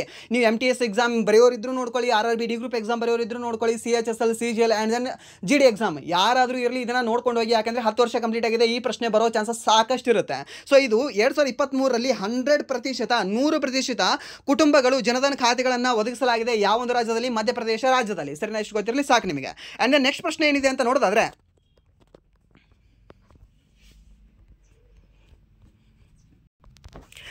7ನೇ ಪ್ರಶ್ನೆ, ಮಹಾರಾಷ್ಟ್ರ ಸರ್ಕಾರವು ಸ್ಥಾಪಿಸಿರುವ ಉದ್ಯೋಗ ರತ್ನ ಪ್ರಶಸ್ತಿ 2023 ಯಾರಿಗೆ ಪ್ರದಾನ ಮಾಡಲಾಯಿತು ಅಂತ ಕೇಳಿದ್ದಾನೆ. ಸರಿನಾ, ಸೊ ಇದು ಮೊಟ್ಟ ಮೊದಲ ಚೊಚ್ಚಲ ಪ್ರಶಸ್ತಿಯಾಗಿದೆ. ಸರಿನಾ, ಚೊಚ್ಚಲ ಪ್ರಶಸ್ತಿ ಅಂದರೆ ಏನು? ಮೊಟ್ಟ ಮೊದಲ ಬಾರಿಗೆ ಸ್ಥಾಪನೆ ಮಾಡಿದ ವರ್ಷನೇ ಏನು ಕೊಡ್ತಾರಲ್ವಾ, ಮೀನ್ಸ್ ಅದು ಮೊದಲ ಒಂದು ಪ್ರಶಸ್ತಿ ಕೊಡ್ತಾರಲ್ವಾ, ಅದನ್ನು ನಾವು ಚೊಚ್ಚಲ ಪ್ರಶಸ್ತಿ ಅಂತ ಹೇಳ್ತೀವಿ. ಸೊ ಆ ಒಂದು ಉದ್ಯೋಗ ರತ್ನ ಪ್ರಶಸ್ತಿಯನ್ನು ಯಾರಿಗೆ ನೀಡಲಾಗಿದೆ ಅಂತ ನೋಡೋದಾದ್ರೆ, ಈ ಒಬ್ಬ ರತನ್ ಟಾಟಾ ಅವರಿಗೆ. ಸರಿನಾ, ಈ ಪದ್ಮ ವಿಭೂಷಣ ಪ್ರಶಸ್ತಿ ಪುರಸ್ಕೃತರಾಗಿರ್ತಕ್ಕಂಥ, ಪದ್ಮಭೂಷಣ ಪ್ರಶಸ್ತಿ ಪುರಸ್ಕೃತರಾಗಿರ್ತಕ್ಕಂಥ ರತನ್ ಟಾಟಾ ಅವರಿಗೆ ಈ ಒಂದು ಪ್ರಶಸ್ತಿಯನ್ನು ನೀಡಿ ಗೌರವಿಸಲಾಗಿದೆ. ಸೊ ಇತ್ತೀಚೆಗೆ ಅಂತ ಕೇಳಿದ್ರು ಕೂಡ ರತನ್ ಟಾಟಾ ಅವರೇ, ಹಾಗೆ ಮೊದಲ ಅಂತ ಕೇಳಿದ್ರು ಕೂಡ ರತನ್ ಟಾಟಾ ಅವರೇ. ಹಾಗೆ ಈ ಒಂದು ಉದ್ಯೋಗ ರತ್ನವನ್ನು ಯಾವ ಒಂದು ವರ್ಷ ಸ್ಥಾಪಿಸಲಾಗಿದೆ ಅಂತ ಕೇಳಿದ್ರೆ 2023 ಅಂತ ಹೇಳಬೇಕಾಗುತ್ತೆ. ಯಾವ ಒಂದು ರಾಜ್ಯ ಅಂತ ಕೇಳಿದ್ರೆ ಮಹಾರಾಷ್ಟ್ರ ರಾಜ್ಯ ಅಂತ ಹೇಳಬೇಕಾಗುತ್ತೆ. ಸರಿನಾ, ಇದೇ ಒಂದು ಮಹಾರಾಷ್ಟ್ರ ರಾಜ್ಯ ಮಹಾರಾಷ್ಟ್ರ ಭೂಷಣ ಅಂತ ಪ್ರಶಸ್ತಿಯನ್ನು ಕೂಡ ಕೊಡ್ತದೆ. ಯಾವುದು ಮಹಾರಾಷ್ಟ್ರ ಭೂಷಣ ಅಂತ ಒಂದು ಪ್ರಶಸ್ತಿಯನ್ನು ಕೊಡ್ತದೆ. ಸೊ ಮಹಾರಾಷ್ಟ್ರ ಭೂಷಣ ಪ್ರಶಸ್ತಿಯನ್ನು 2025ರಲ್ಲಿ ಯಾರಿಗೆ ನೀಡಲಾಗಿದೆ ಅಂತ ಪ್ರಶಸ್ತಿಯನ್ನು ಕೇಳ್ತಾನೆ. ಸೊ ಹಾಟ್ ಕ್ವಶನ್ ಇದು, ನೆನ್ಪಿಟ್ಕೊಳ್ಳಿ. ಯಾರು ಅಂತಂದರೆ ರಾಮ್ ಸುತಾರ್ ಅವರಿಗೆ. ರಾಮ್ ಸುತಾರ್, ಈ ರಾಮ್ ಸುತಾರ್ ಅವರು ಏನಿದಾರಲ್ವ, ಈ ರಾಮ್ ಸುತಾರ್ ಅವರಿಗೆ 2025ರ ಮಹಾರಾಷ್ಟ್ರ ಭೂಷಣ ಪ್ರಶಸ್ತಿಯನ್ನು ಮಹಾರಾಷ್ಟ್ರ ಗೌರ್ಮೆಂಟ್ ಆಗಿರ್ತಕ್ಕಂಥ ಮಹಾರಾಷ್ಟ್ರ ಗೌರ್ಮೆಂಟ್ದವರು ಇವರಿಗೆ ನೀಡಿದೆ. ಸರಿನಾ? ಯಾರಿಗೆ? ರಾಮ್ ಸುತಾರ್ ಅವರಿಗೆ. ನೆನ್ಪಿಟ್ಕೊಳ್ಳಿ, ಕೇಳ್ತಾನೆ, ಇಂಪಾರ್ಟೆಂಟ್ ಆಗಿರ್ತಕ್ಕಂಥ ಪ್ರಶ್ನೆ ಆಗಿದೆ. ಆ್ಯಂಡ್ ದೆನ್ ಆನಂದ್ ಮಹೇಂದ್ರ ಆದಿ ಗೋದ್ರೇಜ್ ಅವರು, ಗೋದ್ರೇಜ್ ಕಂಪ್ನಿ ಇದೆಯಲ್ವಾ, ಸೊ ಅವರ ಸ್ಥಾಪಕರು. And then Lakshman Rao Kirloskar company ಇದೆಯಲ್ವಾ, ಇವಾಗ ನೀವು ಟೊಯೋಟಾ ಕಂಪ್ನಿ ಏನು ನೋಡ್ತೀರಲ್ವಾ, ಆ ಟೊಯೋಟಾ ಕಂಪ್ನಿ ನಮ್ಮ ಭಾರತದ ಯಾವ ಕಂಪ್ನಿಯೊಂದಿಗೆ ಮರ್ಜ್ ಆಗಿದೆ ಅಂತ ಕೇಳಿದ್ರೆ ಇದೇ ಒಂದು ಕಿರ್ಲೋಸ್ಕರ್ ಕಂಪ್ನಿಯೊಂದಿಗೆ ಮರ್ಜ್ ಆಗಿದೆ. ಮೀನ್ಸ್ ಅದನ್ನು ನಾವು ಟೊಯೋಟಾ ಅಂತ ಜಸ್ಟ್ ಹೇಳೋದಿಲ್ಲ, TKM ಅಂತ ಹೇಳ್ತೀವಿ ನಮ್ಮ ಕರ್ನಾಟಕದಲ್ಲಿ. ಟೊಯೋಟಾ ಕಿರ್ಲೋಸ್ಕರ್ ಮೋಟಾರ್ಸ್ ನಮ್ಮ ಬಿಡದಿಯಲ್ಲಿ ಕಂಡುಬರುತ್ತೆ ಆ ಒಂದು ಕಂಪ್ನಿಯ ಫ್ಯಾಕ್ಟ್ರಿ. ಸರಿನಾ? ಗೊತ್ತಿರಲಿ, ಕೇಳಬಹುದು ನಿಮಗೆ, ಇದು ಕೂಡ ಪ್ರಶ್ನೆ ಇದೆ. ಆ್ಯಂಡ್ ದೆನ್ ಆ ಒಂದು ಟೊಯೋಟಾ ಕಂಪ್ನಿ ಯಾವ ಒಂದು ದೇಶದ್ದು ಅಂತ ಕೇಳ್ತಾನೆ, ಜಪಾನ್ ದೇಶದಾಗಿದೆ. ಟೊಯೋಟಾ ಕಂಪ್ನಿಯ ಕಾರ್ಗಳು ಯಾವುದು ಅಂತ ನೋಡಿದ್ರೆ ನಿಮಗೆ ಈ ಹೈಕ್ರಾಸ್ ಅಂತ ಬರುತ್ತೆ, ಇನೋವಾ ಅಂತ ಬರುತ್ತೆ, ಮತ್ತು ಯಾವುದು ಲೆಜೆಂಡರ್ ಅಂತ ಬರುತ್ತೆ, ಮತ್ತು ಫಾರ್ಚುನರ್ ಅಂತ ಬರುತ್ತೆ, ಮತ್ತು ಇನ್ನೂ ಬೇರೆ ಬೇರೆ ಕಾರ್ಗಳು ಬರ್ತವೆ. ಲೆಕ್ಸಸ್ ಅಂತ ಕೂಡ ಬರುತ್ತೆ. ಲೆಕ್ಸಸ್ ಕಾರ್ ಕೂಡ it is owned by Toyota Kirloskar. ಸರಿನಾ? ಅದು ಕೂಡ ನಿಮಗೆ ಗೊತ್ತಿರಲಿ. ಆ್ಯಂಡ್ ದ ನೆಕ್ಸ್ಟ್ ಪ್ರಶ್ನೆ ಏನಿದೆ ಅಂತಂದರೆ, ಈ ಕೆಳಗಿನವುಗಳಲ್ಲಿ ಯಾವ ನೆರೆಯ ದೇಶಗಳು ಮೊದಲು ಭಾರತದ ಭಾಗಗಳಾಗಿದ್ದವು ಅಂತ ಕೇಳಿದಾನೆ. ಸೊ ಯಾವುದ್ರಿ ನಮ್ಮ ಭಾರತದ ಭಾಗವಾಗಿದ್ವು? ಅಖಂಡ ಭಾರತ ಯಾವ್ದ್ಯಾವುದು? ಇಂಡೋನೇಷ್ಯಾ, ಭೂತಾನ ಅಲ್ಲ. ಆ್ಯಂಡ್ ದೆನ್ ನೇಪಾಳ, ಚೀನಾನ ಅಲ್ಲ. ಶ್ರೀಲಂಕಾ, ಮಾಲ್ಡೀವ್ಸ್ ಅಲ್ಲ. ಸೊ ಉಳಿದಿರೋದು ಯಾವುದು ಅಂದರೆ ಪಾಕಿಸ್ತಾನ, ಬಾಂಗ್ಲಾದೇಶ. ಸೊ ಇನ್ನೊಂದು ಕೊಟ್ಟಿದ್ರು ಕೂಡ ಅದು ಕೂಡ ಆಗಿರ್ತಾ ಇತ್ತು. ಯಾವುದು? ಮಯನ್ಮಾರ್ ದೇಶ. ಸೊ ಪಾಕಿಸ್ತಾನ, ಬಾಂಗ್ಲಾದೇಶ, ಮಯನ್ಮಾರ ದೇಶಗಳು ಒಂದಾನೊಂದು ಕಾಲದಲ್ಲಿ ನಮ್ಮ ಭಾರತ ದೇಶದಲ್ಲೇ ಇದ್ದು. ಸೊ 1935ಕ್ಕಿಂತ ಮುಂಚೆ ಮಯನ್ಮಾರವು ಕೂಡ ನಮ್ಮ ಭಾರತ ದೇಶದಲ್ಲೇ ಇತ್ತು. ಹಾಗೆ 1947ಕ್ಕಿಂತ ಮುಂಚೆ ಈ ಪಾಕಿಸ್ತಾನ, ಬಾಂಗ್ಲಾದೇಶವು ಕೂಡ ನಮ್ಮ ಭಾರತದಲ್ಲೇ ಕಂಡುಬರ್ತಾ ಇತ್ತು. ನೆನ್ಪಿಟ್ಕೊಳ್ಳಿ, ಯಾವ ವರ್ಷ ಇವೆಲ್ಲವೂ ಕೂಡ ಬಿಟ್ಟು ಹೋಗಿದ್ದಾವೆ. ಇವೆರಡೂ ಬಿಟ್ಟು ಹೋಗಿರೋದು 1947ರಲ್ಲಿ. ಹಾಗೆ ಈ ಒಂದು ಮಯನ್ಮಾರ್ ಬಿಟ್ಟು ಹೋಗಿರೋದು 1935ರ ಕಾಯ್ದೆಯ ಮೂಲಕ 1937ರಲ್ಲಿ. ಸರಿ, ಅಷ್ಟು ಗೊತ್ತಿರಲಿ ಸಾಕು ನಿಮಗೆ. ಆ್ಯಂಡ್ ದೆನ್ ನಮ್ಮ ಭಾರತದ ಆಗ್ನೇಯಕ್ಕೆ ಕಂಡುಬರ್ತಕ್ಕಂಥ ದೇಶ ಯಾವುದು ಅಂತ ಕೇಳ್ತಾನೆ. ಈ ಒಂದು ಇಂಡೋನೇಷ್ಯಾ ದೇಶ. ಹಾಗೆ ಇನ್ನೊಂದು ದೇಶ ಕಂಡುಬರುತ್ತೆ ಶ್ರೀಲಂಕಾ ದೇಶ ಅಂತ ನಾವು ಹೇಳ್ತೀವಿ. ಸರಿನಾ? ಆ್ಯಂಡ್ ದೆನ್ ಪಶ್ಚಿಮಕ್ಕೆ ಕಂಡುಬರ್ತಕ್ಕಂಥ ದೇಶ ಯಾವುದು? ಪಾಕಿಸ್ತಾನ. ಹಾಗೆ ಆಗ್ನೇಯ ನೈಋತ್ಯ ದೇಶಕ್ಕೆ ನೈಋತ್ಯ ದಿಕ್ಕಿಗೆ ಕಂಡುಬರ್ತಕ್ಕಂಥ ದೇಶ ಯಾವುದು ಅಂತ ಕೇಳ್ತಾನೆ. ಈ ಒಂದು ಪಾಕಿಸ್ತಾನ ಮತ್ತು ಈ ಒಂದು ಅಫ್ಘಾನಿಸ್ತಾನ ಅಂತ ನಾವು ಹೇಳ್ತೀವಿ. ಸರಿನಾ? ಗೊತ್ತಿರಲಿ, ಕೇಳ್ಬೋದು, ಕೇಳ್ತಾನೆ.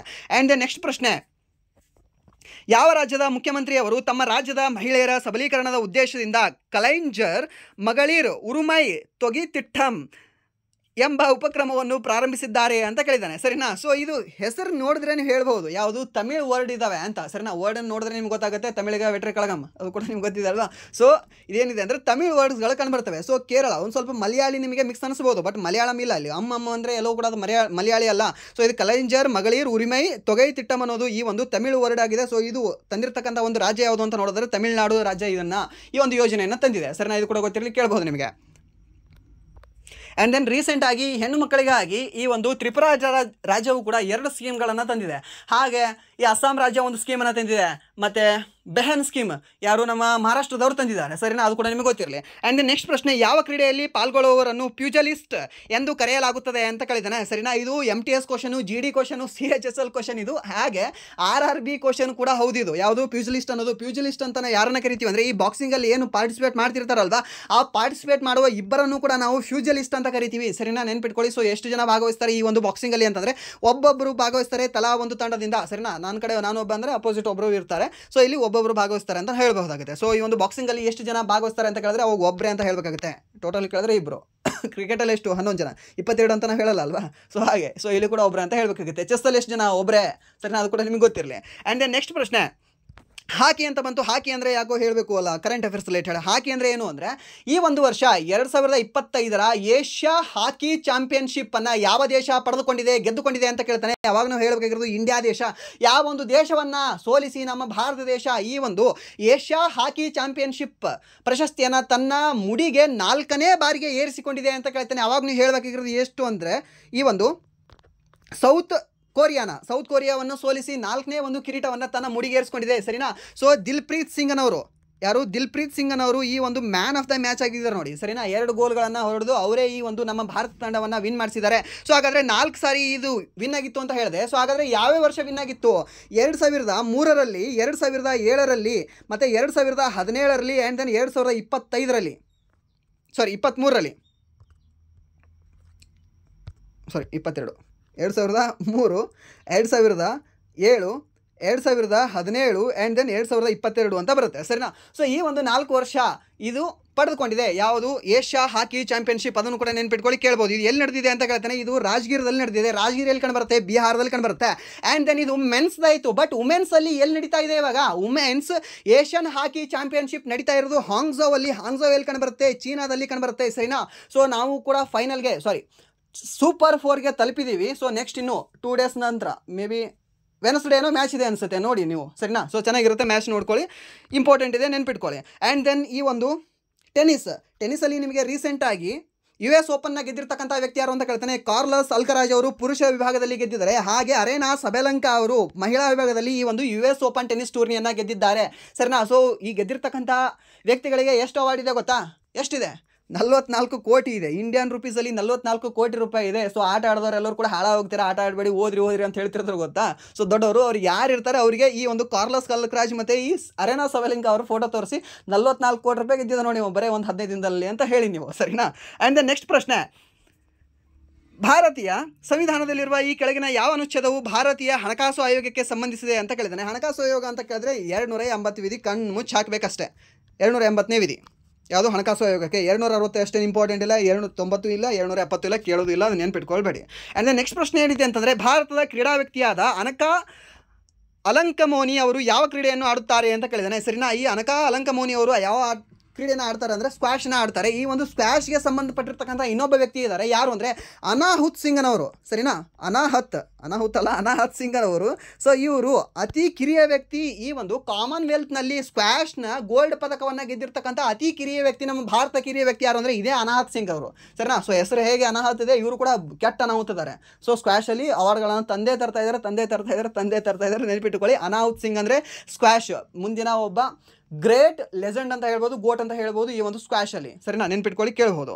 ಆ್ಯಂಡ್ ದೆನ್ ನೆಕ್ಸ್ಟ್ ಪ್ರಶ್ನೆ ಏನಿದೆ ಅಂತ ನೋಡೋದಾದ್ರೆ, ದುಲೀಪ್ ಟ್ರೋಫಿಯು ಯಾವುದಕ್ಕೆ ಸಂಬಂಧಿಸಿದೆ ಅಂತ ಕೇಳಿದಾನೆ. ಈ ದುಲೀಪ್ ಟ್ರೋಫಿ ಯಾವುದಕ್ಕೆ ಸಂಬಂಧ ಹೊಂದಿದೆ ಅಂದರೆ ಕ್ರಿಕೆಟ್ಗೆ ಸಂಬಂಧ ಹೊಂದಿದೆ. 2025ರ ದುಲೀಪ್ ಟ್ರೋಫಿಯ ವಿನ್ನರ್ ಯಾರು ಅಂತ ಹೇಳ್ಬೋದಾ? ಹೇಳೋಕ್ಕಾಗಲ್ಲ, ಯಾಕೆಂದರೆ ಇನ್ನೂ 3 ಡೇಸಲ್ಲಿ ಇದರ ಫೈನಲ್ ಮ್ಯಾಚ್ ಇದೆ, ಸರಿನಾ. ಸೊ ಈ central zone versus south zone match ಇದಾವೆ. ಸೊ ಯಾವುದಾದ್ರೂ ಸೆಂಟ್ರಲ್ ಝೋನ್ ಒಂದು ಗೆಲ್ಲುತ್ತೆ, ಇಲ್ಲಾಂದರೆ ಸೌತ್ ಝೋನ್ ಗೆಲ್ಲುತ್ತೆ. ಮೇ ಬಿ ನನಗೆ ಅನಿಸೋ ಮಟ್ಟಿಗೆ ಈ ಸೌತ್ ಝೋನ್ ಗೆಲ್ಲೋ ಚಾನ್ಸಸ್ ಸಾಕಷ್ಟಿದೆ, ಯಾಕಂದರೆ ಸ್ವಲ್ಪ ಟೀಮ್ ಸ್ಟ್ರಾಂಗ್ ಇದೆ. ಸೊ ನೀವು ಕೂಡ ನೋಡ್ಕೊಳ್ಳಿ, ಸ್ವಲ್ಪ ಮೀನ್ಸ್ ಫೈನಲಲ್ಲಿ ನಿಮ್ಗೆ ಗೊತ್ತಾಗುತ್ತೆ. ಸೊ ದುಲೀಪ್ ಟ್ರೋಫಿ 2025ರ ವಿನ್ನರ್ ಯಾರು ಅಂತ ಕೇಳ್ತಾನೆ. ಅವಾಗ ನೀವು ಹೇಳಬೇಕಾಗುತ್ತೆ ಯಾರು ಸೌತ್ ಅವರ ಅಥವಾ ಸೆಂಟ್ರಲ್ ಅವರ ಅಂತ, ಸರಿನಾ. ಸೊ ಫೈನಲಲ್ಲಿ ಅವರೇ ಆಡಿರ್ತಾರೆ, ಅವರಲ್ಲಿ ಒಬ್ಬರು ಇರ್ತಾರೆ. ಇನ್ನು 2 ಡೇಸಲ್ಲಿ ಅದು ನಿಮಗೆ ಕರೆಂಟ್ ಅಫೇರ್ಸಲ್ಲಿ ಸಿಗುತ್ತೆ ನೋಡೋಕ್ಕೆ. ಆ್ಯಂಡ್ ದೆನ್ ನೆಕ್ಸ್ಟ್ ಪ್ರಶ್ನೆ, 2011ರ ಜನಗಣತಿಯ ಪ್ರಕಾರ ಈ ಕೆಳಗಿನವುಗಳಲ್ಲಿ ಯಾವ ರಾಜ್ಯವು ಅತಿ ಕಡಿಮೆ ಸಾಕ್ಷರತಾ ದರವನ್ನು ಹೊಂದಿದೆ ಅಂತ ಕೇಳಿದ್ದಾನೆ. ಕೇರಳ ಸಾಧ್ಯನೇ ಇಲ್ಲ, ಅತಿ ಹೆಚ್ಚು ಇವ್ರದೇ ಇದೆ. ಉತ್ತರ ಪ್ರದೇಶನ, and then Rajasthan, Jharkhand. So ಇಲ್ಲಿ ಕನ್ಫ್ಯೂಷನ್ ಆಗ್ತದೆ, ಬಿಹಾರ್ ಇರಬೇಕಾಗಿತ್ತಲ್ಲ ಸರ್, ಬಿಹಾರ್ ಇಲ್ಲಲ್ಲ. ಹೌದು, ಬಿಹಾರ್ ಇರಬೇಕಾಗಿತ್ತು. ಬಿಹಾರದ ಎಷ್ಟಿದೆ ಅಂದರೆ 51.55 ಮಹಿಳಾ ಸಾಕ್ಷರತೆ ದರವನ್ನು ಹೊಂದಿದೆ. ಸೊ ಇದು ರಾಜಸ್ಥಾನ ಎಷ್ಟು ಹೊಂದಿದೆ ಹಾಗಾದರೆ? ರಾಜಸ್ಥಾನ ರೈಟ್ ಅಂತ ಇದೆ, ಬಟ್ ರಾಜಸ್ಥಾನ ಎಷ್ಟು ಹೊಂದಿದೆ? 52 ಹೊಂದಿದೆ. ಸೊ ಇಲ್ಲಿ ಮತ್ತೆ 51 ಇರಬೇಕಾಗಿತ್ತಲ್ಲ ಬಿಹಾರ್. ಮತ್ತು ಬಿಹಾರ್ ಇರಲಿಲ್ಲ ಅಂದರೆ ಸೆಕೆಂಡ್ ಆಪ್ಷನ್ ನಾವು ಚೂಸ್ ಮಾಡಲೇಬೇಕಲ್ಲ. ಸೆಕೆಂಡ್ ಯಾರಿದ್ದಾರೆ ಅಂತ, ರಾಜಸ್ಥಾನವ್ರು ಇದ್ದಾರೆ, ರಾಜಸ್ಥಾನ ಚೂಸ್ ಮಾಡಬೇಕಾಗುತ್ತೆ. ಸೊ ಬಿಹಾರ್ದು ಕೇಳಿದ್ರೆ 51.55 ಜಸ್ಟ್ನಲ್ಲಿ ನೀವು 51 ಅಂತ ನೆನ್ಪಿಟ್ಕೊಳ್ಳಿ. 51% ಈ ಒಂದು ಮಹಿಳಾ ಸಾಕ್ಷರತೆ ದರವನ್ನು ಹೊಂದಿತ್ತು 2011ರಲ್ಲಿ. ಆ್ಯಂಡ್ ದೆನ್ ರಾಜಸ್ಥಾನ ಎಷ್ಟು ಹೊಂದಿತ್ತು ಅಂದರೆ 52.87% ಈ ಒಂದು ರಾಜಸ್ಥಾನ ಹೊಂದಿದೆ. ಆ್ಯಂಡ್ ದೆನ್ ಜಾರ್ಖಂಡ್ ಎಷ್ಟು ಹೊಂದಿದೆ ಹಾಗಾದರೆ? ಜಾರ್ಖಂಡ್ 55 ಹೊಂದಿದೆ ನೋಡಿ. ಮಹಿಳೆಯರದು ಹೇಳ್ತಾ ಇದ್ದೀನಿ ನಾನು, ಜಸ್ಟ್ ಮಹಿಳೆಯರದು ಹೇಳ್ತಿದ್ದೀನಿ, ಮಹಿಳೆಯರದು. ಇಫ್ ಏನಾದರೂ ರಾಜಸ್ಥಾನ ಕೂಡ ಕೊಟ್ಟಿರಲಿಲ್ಲ ಅಂದರೆ ಅಲ್ಲಿ ಆಪ್ಷನ್ ಆಗಿರೋದು ನಿಮಗೆ ಜಾರ್ಖಂಡ್ ಅಂತ ಆಗಿರೋದು, ಸರಿನಾ. ಇಷ್ಟು ಗೊತ್ತಿರಲಿ, ಕೇಳ್ಬೋದು. ಆ್ಯಂಡ್ ದೆನ್ ನೆಕ್ಸ್ಟ್ ಪ್ರಶ್ನೆ, ಹರ್ಷವರ್ಧನನ ಸಾಮ್ರಾಜ್ಯವನ್ನು ಎಷ್ಟು ವಿಶಿಷ್ಟ ರೀತಿಯ ಪ್ರಾಂತ್ಯಗಳಾಗಿ ವಿಂಗಡಿಸಲಾಗಿದೆ ಅಂತ ಕೇಳಿದ್ರೆ 2 ಪ್ರಾಂತ್ಯಗಳು. ಹೇಗೆ ಅಂತಂದರೆ, ಒಂದು ಡೈರೆಕ್ಟಾಗಿ ಮೀನ್ಸ್ ಹೇಗೆ ನೀವು ಕಾಲೇಜ್ಗಳು ಸೆಲೆಕ್ಟ್ ಮಾಡುವ ಕೆ ಎಗೆ ಯಾರ್ಯಾರು ಸೆಲೆಕ್ಟ್ ಮಾಡಿದ್ರಲ್ವ, ಕೆ ಎ ಇಂಜಿನಿಯರಿಂಗ್ ಸೀಟ್ಗಳನ್ನು ಸೆಲೆಕ್ಟ್ ಮಾಡಿರ್ತೀರಿ ಗೊತ್ತಾ, ನಿಮಗೆ ಗೊತ್ತಿರುತ್ತೆ. ಒಂದು ಗೌರ್ಮೆಂಟ್ ಸೀಟು, ಇನ್ನೊಂದು ಆಟೋನಮಸ್ ಸೀಟು, ಮತ್ತು ಇನ್ನೊಂದು ಪ್ರೈವೇಟ್ ಸೀಟ್ ಅಂತ. ಹೇಗೆ? ಸೊ ಇಲ್ಲಿ ಈ ಒಂದು ಹರ್ಷವರ್ಧನ ಸಾಮ್ರಾಜ್ಯ ಹೇಗಿತ್ತು ಅಂದರೆ, ಒಂದು ಗೌರ್ಮೆಂಟ್ ಸೀಟ್ ಇತ್ತು, ಇನ್ನೊಂದು ಆಟೋನಮಸ್ ಸೀಟ್ ಇತ್ತು, ಪ್ರೈವೇಟ್ ಸೀಟ್ ಇರಲಿಲ್ಲ ಇಲ್ಲಿ, ಸರಿನಾ. ಇದನ್ನು ತೆಗೆದಾಕ್ಬಿಡಿ. ಸೊ ಇದನ್ನು ತೆಗೆದಾಕ್ಬಿಡ್ಬೇಕಂದ್ರೆ ಏನಿಲ್ಲ, ಅಲ್ಲಿ ಅರೇಂಜ್ ಮಾಡಿಬಿಡೋಣ ಸಾಕು, ಸರಿನಾ. ಸೊ ಇಲ್ಲಿ ಅರೇಂಜ್ ಮಾಡಿಬಿಡೋಣ. ಗೌರ್ಮೆಂಟ್ ಸೀಟು, ಆಟೋನಮಸ್ ಸೀಟ್ ಇತ್ತು. ಹೇಗೆ ಅಂದರೆ, ಒಂದು ಡೈರೆಕ್ಟಾಗಿ ಹರ್ಷವರ್ಧನ ರಾಜನಾಗೇ ಆಳ್ವಿಕೆ ಮಾಡ್ತಕ್ಕಂಥ ಪ್ರದೇಶ ಒಂದು ರೀತಿಯ ಪ್ರದೇಶ ಆದರೆ, ಒಂದು ರೀತಿಯ ಪ್ರಾಂತ್ಯ ಆದರೆ, ಇನ್ನೊಂದು ಪ್ರಾಂತ್ಯ ಹೇಗೆ ಅಂತಂದರೆ ಅಲ್ಲಿಯ ಲೋಕಲ್ ಆಗಿರ್ತಕ್ಕಂಥ ರಾಜರು ಏನಿರ್ತಿದ್ರಲ್ವಾ, ಮೀನ್ಸ್ ಲೋಕಲ್ ಆಗಿರ್ತಕ್ಕಂಥ ಚೇರ್ಮನ್ಗಳು ಮತ್ತು ದೊರೆಗಳು, ಮೀನ್ಸ್ ಸಂಸ್ಥಾನದ ದೊರೆಗಳು, ಅವರು ಆಳ್ವಿಕೆ ಮಾಡ್ತಿದ್ರು. ಬಟ್ ಅವರು ಕೂಡ ಕಪ್ಪವನ್ನು ಹಾಗೆ ಅವರು ಎಲ್ಲವೂ ಕೂಡ ವರದಿಯನ್ನು ಒಪ್ಪಿಸ್ತಾ ಇರೋದು ಯಾರಿಗೆ ಅಂದರೆ ಹರ್ಷವರ್ಧನ್ಗೆ ಒಪ್ಪಿಸ್ತಾ ಇದ್ರು. ಸೊ ಇಲ್ಲಿ ಹೇಗಾಗುತ್ತೆ, ಆಟೋನಮಸ್ ಅಂದರೆ ಗೌರ್ಮೆಂಟ್ ಕೂಡ ಇರುತ್ತೆ ಆ್ಯಂಡ್ ಪ್ರೈವೇಟ್ ಕೂಡ ಇರುತ್ತೆ ಅಲ್ವಾ. ಸೊ ಅದನ್ನೇ ಅಲ್ವಾ ಆಟೋನಮಸ್ ಅಂತ ನೀವು ಹೇಳೋದು ಕಾಲೇಜ್ಗಳನ್ನು. ಸೊ ಹಾಗೆ ನೆನ್ಪಿಟ್ಕೊಳ್ಳಿ, ಗೌರ್ಮೆಂಟ್ ಮತ್ತು ಆಟೋನಮಸ್ ಎನ್ನುವ 2 ರೀತಿಯ ವಿಶಿಷ್ಟ ಪ್ರಾಂತ್ಯಗಳು ಹರ್ಷವರ್ಧನ ಸಾಮ್ರಾಜ್ಯದಲ್ಲಿ ಕಂಡುಬರ್ತಾ ಇತ್ತು ಅಂತ. ಆ್ಯಂಡ್ ದೆನ್ ಹರ್ಷವರ್ಧನನ ತಂದೆ ಯಾರು ಅಂತ ಹೇಳ್ಬೋದಾ? ಪ್ರಭಾಕರ ವರ್ಮ. ಪ್ರಭಾಕರ ವರ್ಮ ಅಂತ ಹೇಳ್ತೀವಿ. ಹಾಗಾದರೆ ಹರ್ಷವರ್ಧನನ ಅಣ್ಣ ಯಾರು? ರಾಜವರ್ಧನ್ ಅಂತ ಹೇಳ್ತೀವಿ. ಹರ್ಷವರ್ಧನನ ತಂಗಿ ಯಾರು ಅಂತ ಕೇಳ್ತೀವಿ? ರಾಜೇಶ್ವರಿ ಅಂತ ಹೇಳ್ತೀವಿ, ಸರಿನಾ? ಈ ರಾಜೇಶ್ವರಿಯ ಗಂಡ ಯಾರು ಅಂತ ಕೇಳ್ತಾನೆ. ಗಂಡ ಯಾರು ಅಂದರೆ ಈ ಒಬ್ಬ ಗ್ರಹವರ್ಮನ್. ಈ ಗ್ರಹವರ್ಮನ್ ಎಲ್ಲಿ ಅಂತಂದರೆ ಈ ಮೌಖಾರಿ ಅಂತ ಒಂದು ರಾಜವಂಶ ಬರುತ್ತೆ. ಆ ಮೌಖಾರಿ ರಾಜವಂಶದ ರಾಜ ಯಾರು ಅಂತ ಕೇಳಿದ್ರೆ ಇದೇ ಒಬ್ಬ ಗ್ರಹವರ್ಮನ್. ಸರ್ ಏನು ಸರ್ ಅವ್ರ ಗಂಡ ಮಕ್ಕಳು ಸೊಸೆ ಇವರೆಲ್ಲ ಕೇಳ್ತಾರೆ? ಹೌದು ಸರ್ ಕೇಳಿದ್ದಾನೆ. ಲಾಸ್ಟ್ ಇಯರ್ ನೀವು MTS ಕ್ವಶನ್ ಪೇಪರ್ ತೆಗೆದ್ರೆ ನಿಮ್ಗೆ ಗೊತ್ತಾಗುತ್ತೆ ಅಲ್ಲಿ ಏನಂದರೆ ಹರ್ಷವರ್ಧನನ ತಂಗಿ ಆಗಿರ್ತಕ್ಕಂತಹ ರಾಜೇಶ್ವರಿಯನ್ನು ಯಾವ ರಾಜನಿಗೆ ಮದುವೆ ಮಾಡಿಕೊಟ್ಟಿದ್ದರು ಅಂತ ಕೇಳಿದ್ದಾನೆ. ಸೊ ಅವ್ನು ಹೇಳಬೇಕಾಗತ್ತೆ ಗ್ರಹವರ್ಮ ಅಂತ ಹೇಳಬೇಕಾಗತ್ತೆ. ಗ್ರಹವರ್ಮ ಏನಿದಾನಲ್ವಾ, ಗ್ರಹವರ್ಮ ಯಾರಿಂದ ಕೊಲ್ಲಲ್ಪಡ್ತಾನೆ ಅಂತ ನೋಡೋದಾದ್ರೆ ಈ ಒಂದು ಬಂಗಾಳದ ದೊರೆಯಾಗಿರ್ತಕ್ಕಂತಹ ಶಶಾಂಕನಿಂದ ಕೊಲ್ಲಲ್ಪಡ್ತಾನೆ.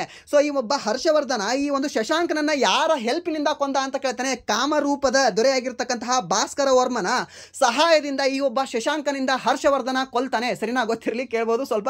ಈ ಹರ್ಷವರ್ಧನ ಸ್ಟೋರಿ ಏನಿದೆಯಲ್ಲ ಸಿಂಪಲ್ ಆಗಿ ನೆನ್ಪಿಟ್ಕೊಳ್ಳಿ. ಏನು ಈ ಹರ್ಷವರ್ಧನ ಮತ್ತೆ ಯಾರು? ರಾಜವರ್ಧನ. ಹರ್ಷವರ್ಧನ ಮತ್ತು ರಾಜವರ್ಧನ ಏನಿದಾರಲ್ಲ ಅವರು ಬೇಟೆಗೆ ಹೋಗಿರ್ತಾರೆ. ಬೇಟೆಯಲ್ಲಿ ಮೀನ್ಸ್ ಒಂದು ಯುದ್ಧಕ್ಕೆ ಹೋಗಿರ್ತಾರೆ. ಸೊ ಯುದ್ಧಕ್ಕೆ ಹೋದ ಸಮಯದಲ್ಲಿ ಇವರ ತಾಯಿಯ ತಮ್ಮನಾಗಿರ್ತಕ್ಕಂಥ ವ್ಯಕ್ತಿ ಇರ್ತಾನಲ್ವಾ, ಮೀನ್ಸ್ ಇವರ ಮಾವ ಬಂದು ಏನು ಮಾಡ್ತಾನೆ, ರಾಜೇಶ್ವರಿಯ ಕೈಯೆಲ್ಲ ಹಿಡಿದು ಕೂಡ ನೀನು ನನವೇ ಮದುವೆ ಆಗಬೇಕು ಹಾಗೆ ಹೀಗೆ ಅಂತ ಪಿಡಿಸಿ ಹೋಗಿರ್ತಾನೆ. ಸೊ ಮುಂದೆ ಏನು ಮಾಡ್ತಾರೆ ಇವರು ಹರ್ಷವರ್ಧನ ಈ ತನ್ನ ತಂಗಿಗೆ ರಾಜೇಶ್ವರಿಗೆ ಆ ಮಾವ ಇಷ್ಟ ಆಗದೆ ಇರೋ ರೈಸನಿಂದ ಈ ಗ್ರಹವರ್ಮನನ್ನು, ಯಾರು ಗ್ರಹವರ್ಮ, ಮೌಖಾರಿ ರಾಜವಂಶದ ಗ್ರಹವರ್ಮನನ್ನು ಕರ್ಕೊಂಡು ಬಂದು ಆತನಿಗೆ ಮದುವೆ ಮಾಡಿ ಕೊಟ್ಟು ಕಳಿಸ್ತಾನೆ. ಯಾರನ್ನ? ರಾಜೇಶ್ವರಿಯನ್ನು. ಸೊ ಅದಕ್ಕೆ ಆ ದೊರೆ ಏನು ಮಾಡ್ತಾನೆ, ಮಧ್ಯಪ್ರದೇಶದ ದೊರೆ ಏನಿರ್ತಾನಲ್ವ ಆತ ಈ ಒಂದು ಬಂಗಾಳದ ದೊರೆಯಾಗಿರ್ತಕ್ಕಂಥ ಶಶಾಂಕನ ಸಹಾಯದೊಂದಿಗೆ ಈ ಗ್ರಹವರ್ಮನನ್ನೇ ಕೊಂದು ಬಿಡ್ತಾನೆ. ಮೀನ್ಸ್ ಪ್ರಾಬ್ಲಮ್ ಯಾರು? ಗ್ರಹವರ್ಮ. ಅವನು ಯಾಕೆ ಮದುವೆ ಆದ ಅಂತ. ಸೊ ನೀನು ಯಾಕೆ ಬಂದೆಲೆ ಅಂತ. ಸೊ ಅವನನ್ನು ಕೊಂದು ಬಿಡ್ತಾನೆ. ಸೊ ಅದಕ್ಕೆ ನನ್ನ ತಂಗಿಯ ಗಂಡನಾಗಿರ್ತಕ್ಕಂಥ ನನ್ನ ಭಾವನನ್ನೇ ನೀನು ಕೊಂದೆ ಅಂತ ಇವನೇನು ಮಾಡ್ತಾನೆ ಹರ್ಷವರ್ಧನ ಈ ಕಾಮರೂಪದ ದೊರೆಯಾಗಿರ್ತಕ್ಕಂತಹ ಭಾಸ್ಕರ ವರ್ಮನ ಸಹಾಯದಿಂದ ಈ ಶಶಾಂಕನನ್ನು ಕೊಲ್ತಾನೆ. ಸರಿನಾ? ಇಷ್ಟೇ ಸ್ಟೋರಿ ನೆನ್ಪಿಟ್ಕೊಳ್ಳಿ, ಸಾಕಿದು. ಸರಿನಾ? ನಿಮಗೆ ಇದ್ರ ಮೇಲೆ ಒಂದು ಕ್ವಶನ್ ಕೇಳ್ತಾನೆ. ಸೊ ಇಲ್ಲಿ ನಿಮ್ಗೆ ಏನಾದರೂ ಡೆಪ್ತ್ ಕ್ವಶನ್ ಬರೋದಾದರೆ ಈ ಒಂದು ಗ್ರಹವರ್ಮ ಯಾವ ರಾಜವಂಶದ ದೊರೆಯಾಗಿದ್ದ ಅಂತ ಕೇಳ್ಬೋದು. ನಿಮಗೆ ಯಾವಾಗಲೂ ಹೇಳಬೇಕಾಗುತ್ತೆ ಮೌಖಾರಿ ರಾಜವಂಶದ ದೊರೆ ಅಂತ. ಶಶಾಂಕ ಯಾವ ಒಂದು ಸಾಮ್ರಾಜ್ಯದ ದೊರೆ ಆಗಿದ್ದ ಅಂತ ಕೇಳ್ತಾನೆ, ಬಂಗಾಳದ ದೊರೆ ಆಗಿದ್ದ ಅಂತ ಹೇಳಬೇಕಾಗುತ್ತೆ. ಭಾಸ್ಕರ ವರ್ಮ ಕಾಮರೂಪ ಮೀನ್ಸ್ ಈಗಿನ ಅಸ್ಸಾಮ. ಸರಿನಾ? ಗೊತ್ತಿರಲಿ ಸಾಕು. ಕಾಮಾಕ್ಷಿ ದೇವಿ ಟೆಂಪಲ್ ಎಲ್ಲಿದೆ ಹೇಳ್ಬೋದಾ? ಅದನ್ನು ಹೇಳಿ ನೀವು. ಆ್ಯಂಡ್ ನೆಕ್ಸ್ಟ್ ಪ್ರಶ್ನೆ ಏನಿದೆ ಅಂತ ನೋಡೋದಾದರೆ ಈ ಕೆಳಗಿನವುಗಳ ಪೈಕಿ ಭಾರತದಲ್ಲಿ ನೃತ್ಯಕ್ಕಾಗಿ ಇರುವ ಅತ್ಯಂತ ದೊಡ್ಡ ಪ್ರಶಸ್ತಿ ಯಾವುದಾಗಿದೆ ಅಂತ ಕೇಳ್ತಾನೆ? ಸಂಗೀತ ನಾಟಕ ಅಕಾಡೆಮಿ ಪ್ರಶಸ್ತಿ. ಇದು ಯಾವಾಗ ಸ್ಥಾಪನೆ ಆಯಿತು ಅಂತ ಕೇಳ್ತಾನೆ? ಇದು ಸ್ಥಾಪನೆ ಆಗಿರೋದು 1952 ಮೇ 31ನೇ ತಾರೀಕಿನಂದು. ಬಟ್ ಇದು ಅಫಿಷಿಯಲ್ ಆಗಿ ಇನಾಗ್ರೇಟ್ ಆಗಿರೋದು 1953 ಜನವರಿ 28ನೇ ತಾರೀಕಿನಂದು. ಸರಿನಾ? ಕ್ವಶನ್ ನಿಮಗೆ ಹೇಗೆ ಕೇಳ್ತಾನೆ ಅದ್ರ ಮೇಲೆ ನೀವು ಹೇಳಬೇಕಾಗತ್ತೆ. ಅದು ಜಸ್ಟ್ ಪ್ರಾರಂಭ ಅಂತ ಕೇಳಿದ್ರೆ 1952ರಲ್ಲಿ. ಆ್ಯಂಡ್ ದೆನ್ ಅದು ಇನಾಗ್ರೇಟ್ ಯಾವಾಗಿದೆ ಅಂತ ಕೇಳಿದ್ರೆ 1953 ಜನವರಿ 28 ನೀವು ನೆನ್ಪಿಟ್ಕೊಳ್ಳೋದು ಬೇಕಾಗಿಲ್ಲ. ಬಟ್ 1953 ಜನವರಿ ಅಂತ ನೆನ್ಪಿಟ್ಕೊಳ್ಳಿ ಸಾಕು. ಆ್ಯಂಡ್ ದೆನ್ ನೆಕ್ಸ್ಟ್ ಪ್ರಶ್ನೆ, ಭಾರತದ ರೈತರ ಮೇಲೆ ಹಸಿರು ಕ್ರಾಂತಿಯಿಂದ ಪರಿಣಾಮದ ಬಗೆಗಿನ ಈ ಕೆಳಗಿನ ಹೇಳಿಕೆಗಳನ್ನು ಓದಿ ಅಂತ ಕೊಟ್ಟಿದ್ದಾನೆ. ಸೊ ಏನೇನು ಹೇಳಿಕೆಗಳು ಏನೇನಿದ್ದಾವೆ? ಹಸಿರು ಕ್ರಾಂತಿಯ ಅನುಷ್ಠಾನವು ರೈತರು ತಮ್ಮ ಆದಾಯದ ಮಟ್ಟವನ್ನು ಹೆಚ್ಚಿಸಿಕೊಳ್ಳಲು ಸಹಾಯ ಮಾಡಿತು. ಹೌದು, ಸಹಾಯ ಮಾಡಿತು. ಇದು ಕರೆಕ್ಟ್ ಆಗಿದೆ. ಆ್ಯಂಡ್ ದೆನ್ ಕೃಷಿಯ ಉತ್ಪಾದನೆಯನ್ನು ಸುಧಾರಿಸಲು ರೈತರು ತಮ್ಮ ಹೆಚ್ಚಿನ ಆದಾಯವನ್ನು ಮರಳಿ ಕೃಷಿಗೆ ಸುರಿದರು. ಹೌದು, ಸುರಿತಾರೆ. ಸೊ ಇದು ಕೂಡ ಸರಿಯಾಗಿದೆ. ನನಗೆ ಅಲ್ಲಿ ಲಾಭ ಬರುತ್ತೆ ಅಂದರೆ ಮತ್ತೆ ಅಲ್ಲಿ ಇನ್ವೆಸ್ಟ್ ಮಾಡೋಕ್ಕೆ ಹೆದರಲ್ಲ. ಸೊ ಇನ್ವೆಸ್ಟ್ ಮಾಡ್ತೀನಿ. ಸೊ ಇದಕ್ಕೆ ಎರಡೂ ಕೂಡ ಸರಿಯಾಗಿದ್ದಾವೆ. ಎ ಮತ್ತು ಬಿ ಎರಡೂ ತಪ್ಪಲ್ಲ ಅಂದರೆ ಎರಡೂ ಕೂಡ ಸರಿ ಇದ್ದಾವೆ ಅಂತ ಅಷ್ಟೇ, ಸಿಂಪಲ್. ಸೊ ತಪ್ಪು ಅಂತಂದರೆ ಎಲ್ಲಿದೆ? ಆಪ್ಷನ್ ಡಿ ಎಲ್ಲಿದೆ? ಓಕೆ, ನೋಡಿ, ಎ ಮತ್ತು ಬಿ ಎರಡು ತಪ್ಪು ಅಂತ ಇದೆಯಲ್ವ. ಆಪ್ಷನ್ ಬಿ ಏನಿದೆ, ಎ ಮತ್ತು ಬಿ ಎರಡು ತಪ್ಪಲ್ಲ ಅಂತ ಹೇಳಿದ್ದಾನೆ. ಸೊ ತಪ್ಪಲ್ಲ ಅಂದರೆ ಎರಡು ಕೂಡ ಸರಿ ಇದ್ದಾವೆ ಅಂತ ಇಂಡೈರೆಕ್ಟಾಗಿ ಹೇಳಿದಾಗೆ ಅದು ಅಷ್ಟೇ. ಆ್ಯಂಡ್ ದೆನ್ 18ನೇ ಕ್ವಶನ್, ಹಸಿರು ಕ್ರಾಂತಿಯನ್ನು ಯಾವ ಕ್ರಾಂತಿ ಎಂದು ಕರೆಯಬಹುದಾಗಿದೆ ಅಂತ ಕೇಳಿದ್ದಾನೆ? ಯಾವ ಕ್ರಾಂತಿ ಅಂತ ಕರಿತೀವಿ? ಕೃಷಿ ಕ್ರಾಂತಿ ಅಂತ ಕರಿತೀವಲ್ವಾ? ಸಿಂಪಲ್ ಆಗಿ ವಿಶ್ವ ಕ್ರಾಂತಿ ಅಂತ ಕರಿತೀವಿ. ಶ್ವೇತ ಕ್ರಾಂತಿ ಯಾವುದು ಅಂದರೆ ಈ ಹಾಲಿಂದಿದು. ಸರಿನಾ? ಆ್ಯಂಡ್ ದೆನ್ ನೀಲಿ ಕ್ರಾಂತಿ ಯಾವುದು ಅಂದರೆ ಈ ಮತ್ಸ್ಯಕ್ಕೆ ಸಂಬಂಧಿಸಿದಂತ ಹೇಳ್ತೀವಿ, ಫಿಶ್ಗೆ. ಸರಿನಾ? ಇಷ್ಟು ಗೊತ್ತಿರಲಿ ಸಾಕು ನಿಮಗೆ. ಬಟ್ ಇಲ್ಲಿ ಹಸಿರು ಕ್ರಾಂತಿಗೆ 2 ಫಾರ್ಮುಲ್ ನಿಮಗೆ ಯಾವಾಗಲೂ ಕೂಡ ಹೇಳ್ತಾ ಇರ್ತೀನಿ, ಇವಾಗಲೂ ಹೇಳ್ತೀನಿ, ಮುಂದೆ ಹೇಳ್ತೀನಿ. ಯಾಕೆಂದರೆ ಇದ್ರ ಮೇಲೆ ಒಂದು ಕ್ವಶನ್ ಬಂದೇ ಬರುತ್ತೆ. ಒಂದು ಕ್ವಶನ್ ಅಲ್ಲ, 2 ಕ್ವಶನ್ ಬಂತಲ್ವ ಇಲ್ಲೇ ನಿಮಗೆ. ಸೊ 2 ಕ್ವಶನ್ ಬಂದರೆ ಎರಡೇ ಎಷ್ಟಾಯಿತು? 4 ಮಾರ್ಕ್ಸ್ ಆಯಿತು. ಕಟ್ ಆಫ್ಗೆ ಕ್ಲಿಯರಾಗಿ ಮತ್ತೆ ನಿಮಗೆ ಬೇಕಾಗಿದ್ದ ಜಾಬ್ ಕೂಡ ಸಿಗುತ್ತೆ ಇದರಲ್ಲಿ. ಸೊ ಇಲ್ಲಿ 2 ಫಾರ್ಮುಲ್ ನೆನ್ಪಿಟ್ಕೊಳ್ಳಿ. ಏನು 2 ಫಾರ್ಮುಲಾ? 2 ರಾಜ್ಯಗಳು. ಯಾವ 2 ರಾಜ್ಯಗಳು? 2 ಬೆಳೆಗಳು. ಯಾವ 2 ಬೆಳೆಗಳು? 2 ವ್ಯಕ್ತಿಗಳು. ಸೊ 2 ವ್ಯಕ್ತಿಗಳು, ಈ ಸ್ವಾಮಿನಾಥನ್ ಮತ್ತು ಸುಬ್ರಹ್ಮಣ್ಯನ್ ಅನ್ನುವ ವ್ಯಕ್ತಿಗಳು. ಹಾಗೆ 2 ಬೆಳೆಗಳು ಯಾವುದು ಅಂತ ನೋಡಿದ್ರೆ ಭತ್ತ ಮತ್ತು ಗೋಧಿ ಅನ್ನುವ ಬೆಳೆಗಳು. ಆ್ಯಂಡ್ ದೆನ್ 2 ರಾಜ್ಯಗಳು ಯಾವುದು ಅಂದರೆ ಒಂದು ಪಂಜಾಬ್ ಮತ್ತು ಹರಿಯಾಣ ರಾಜ್ಯಗಳು ಅಂತ ನೆನಪಿರಲಿ ಸಾಕು ನಿಮಗೆ. ಹೈ ಈಲ್ಡ್ ವೆರೈಟಿ ಸೀಡ್ಸ್ ಅಂತ ಹೇಳ್ತೀವಿ. HYVS ಅಂದರೆ ಏನು ಅಂತ ಕೇಳ್ತಾನೆ? ಹೈ ಈಲ್ಡ್ ವೆರೈಟಿ ಸೀಡ್ಸ್ ಅಂತ ಹೇಳಬೇಕಾಗುತ್ತೆ.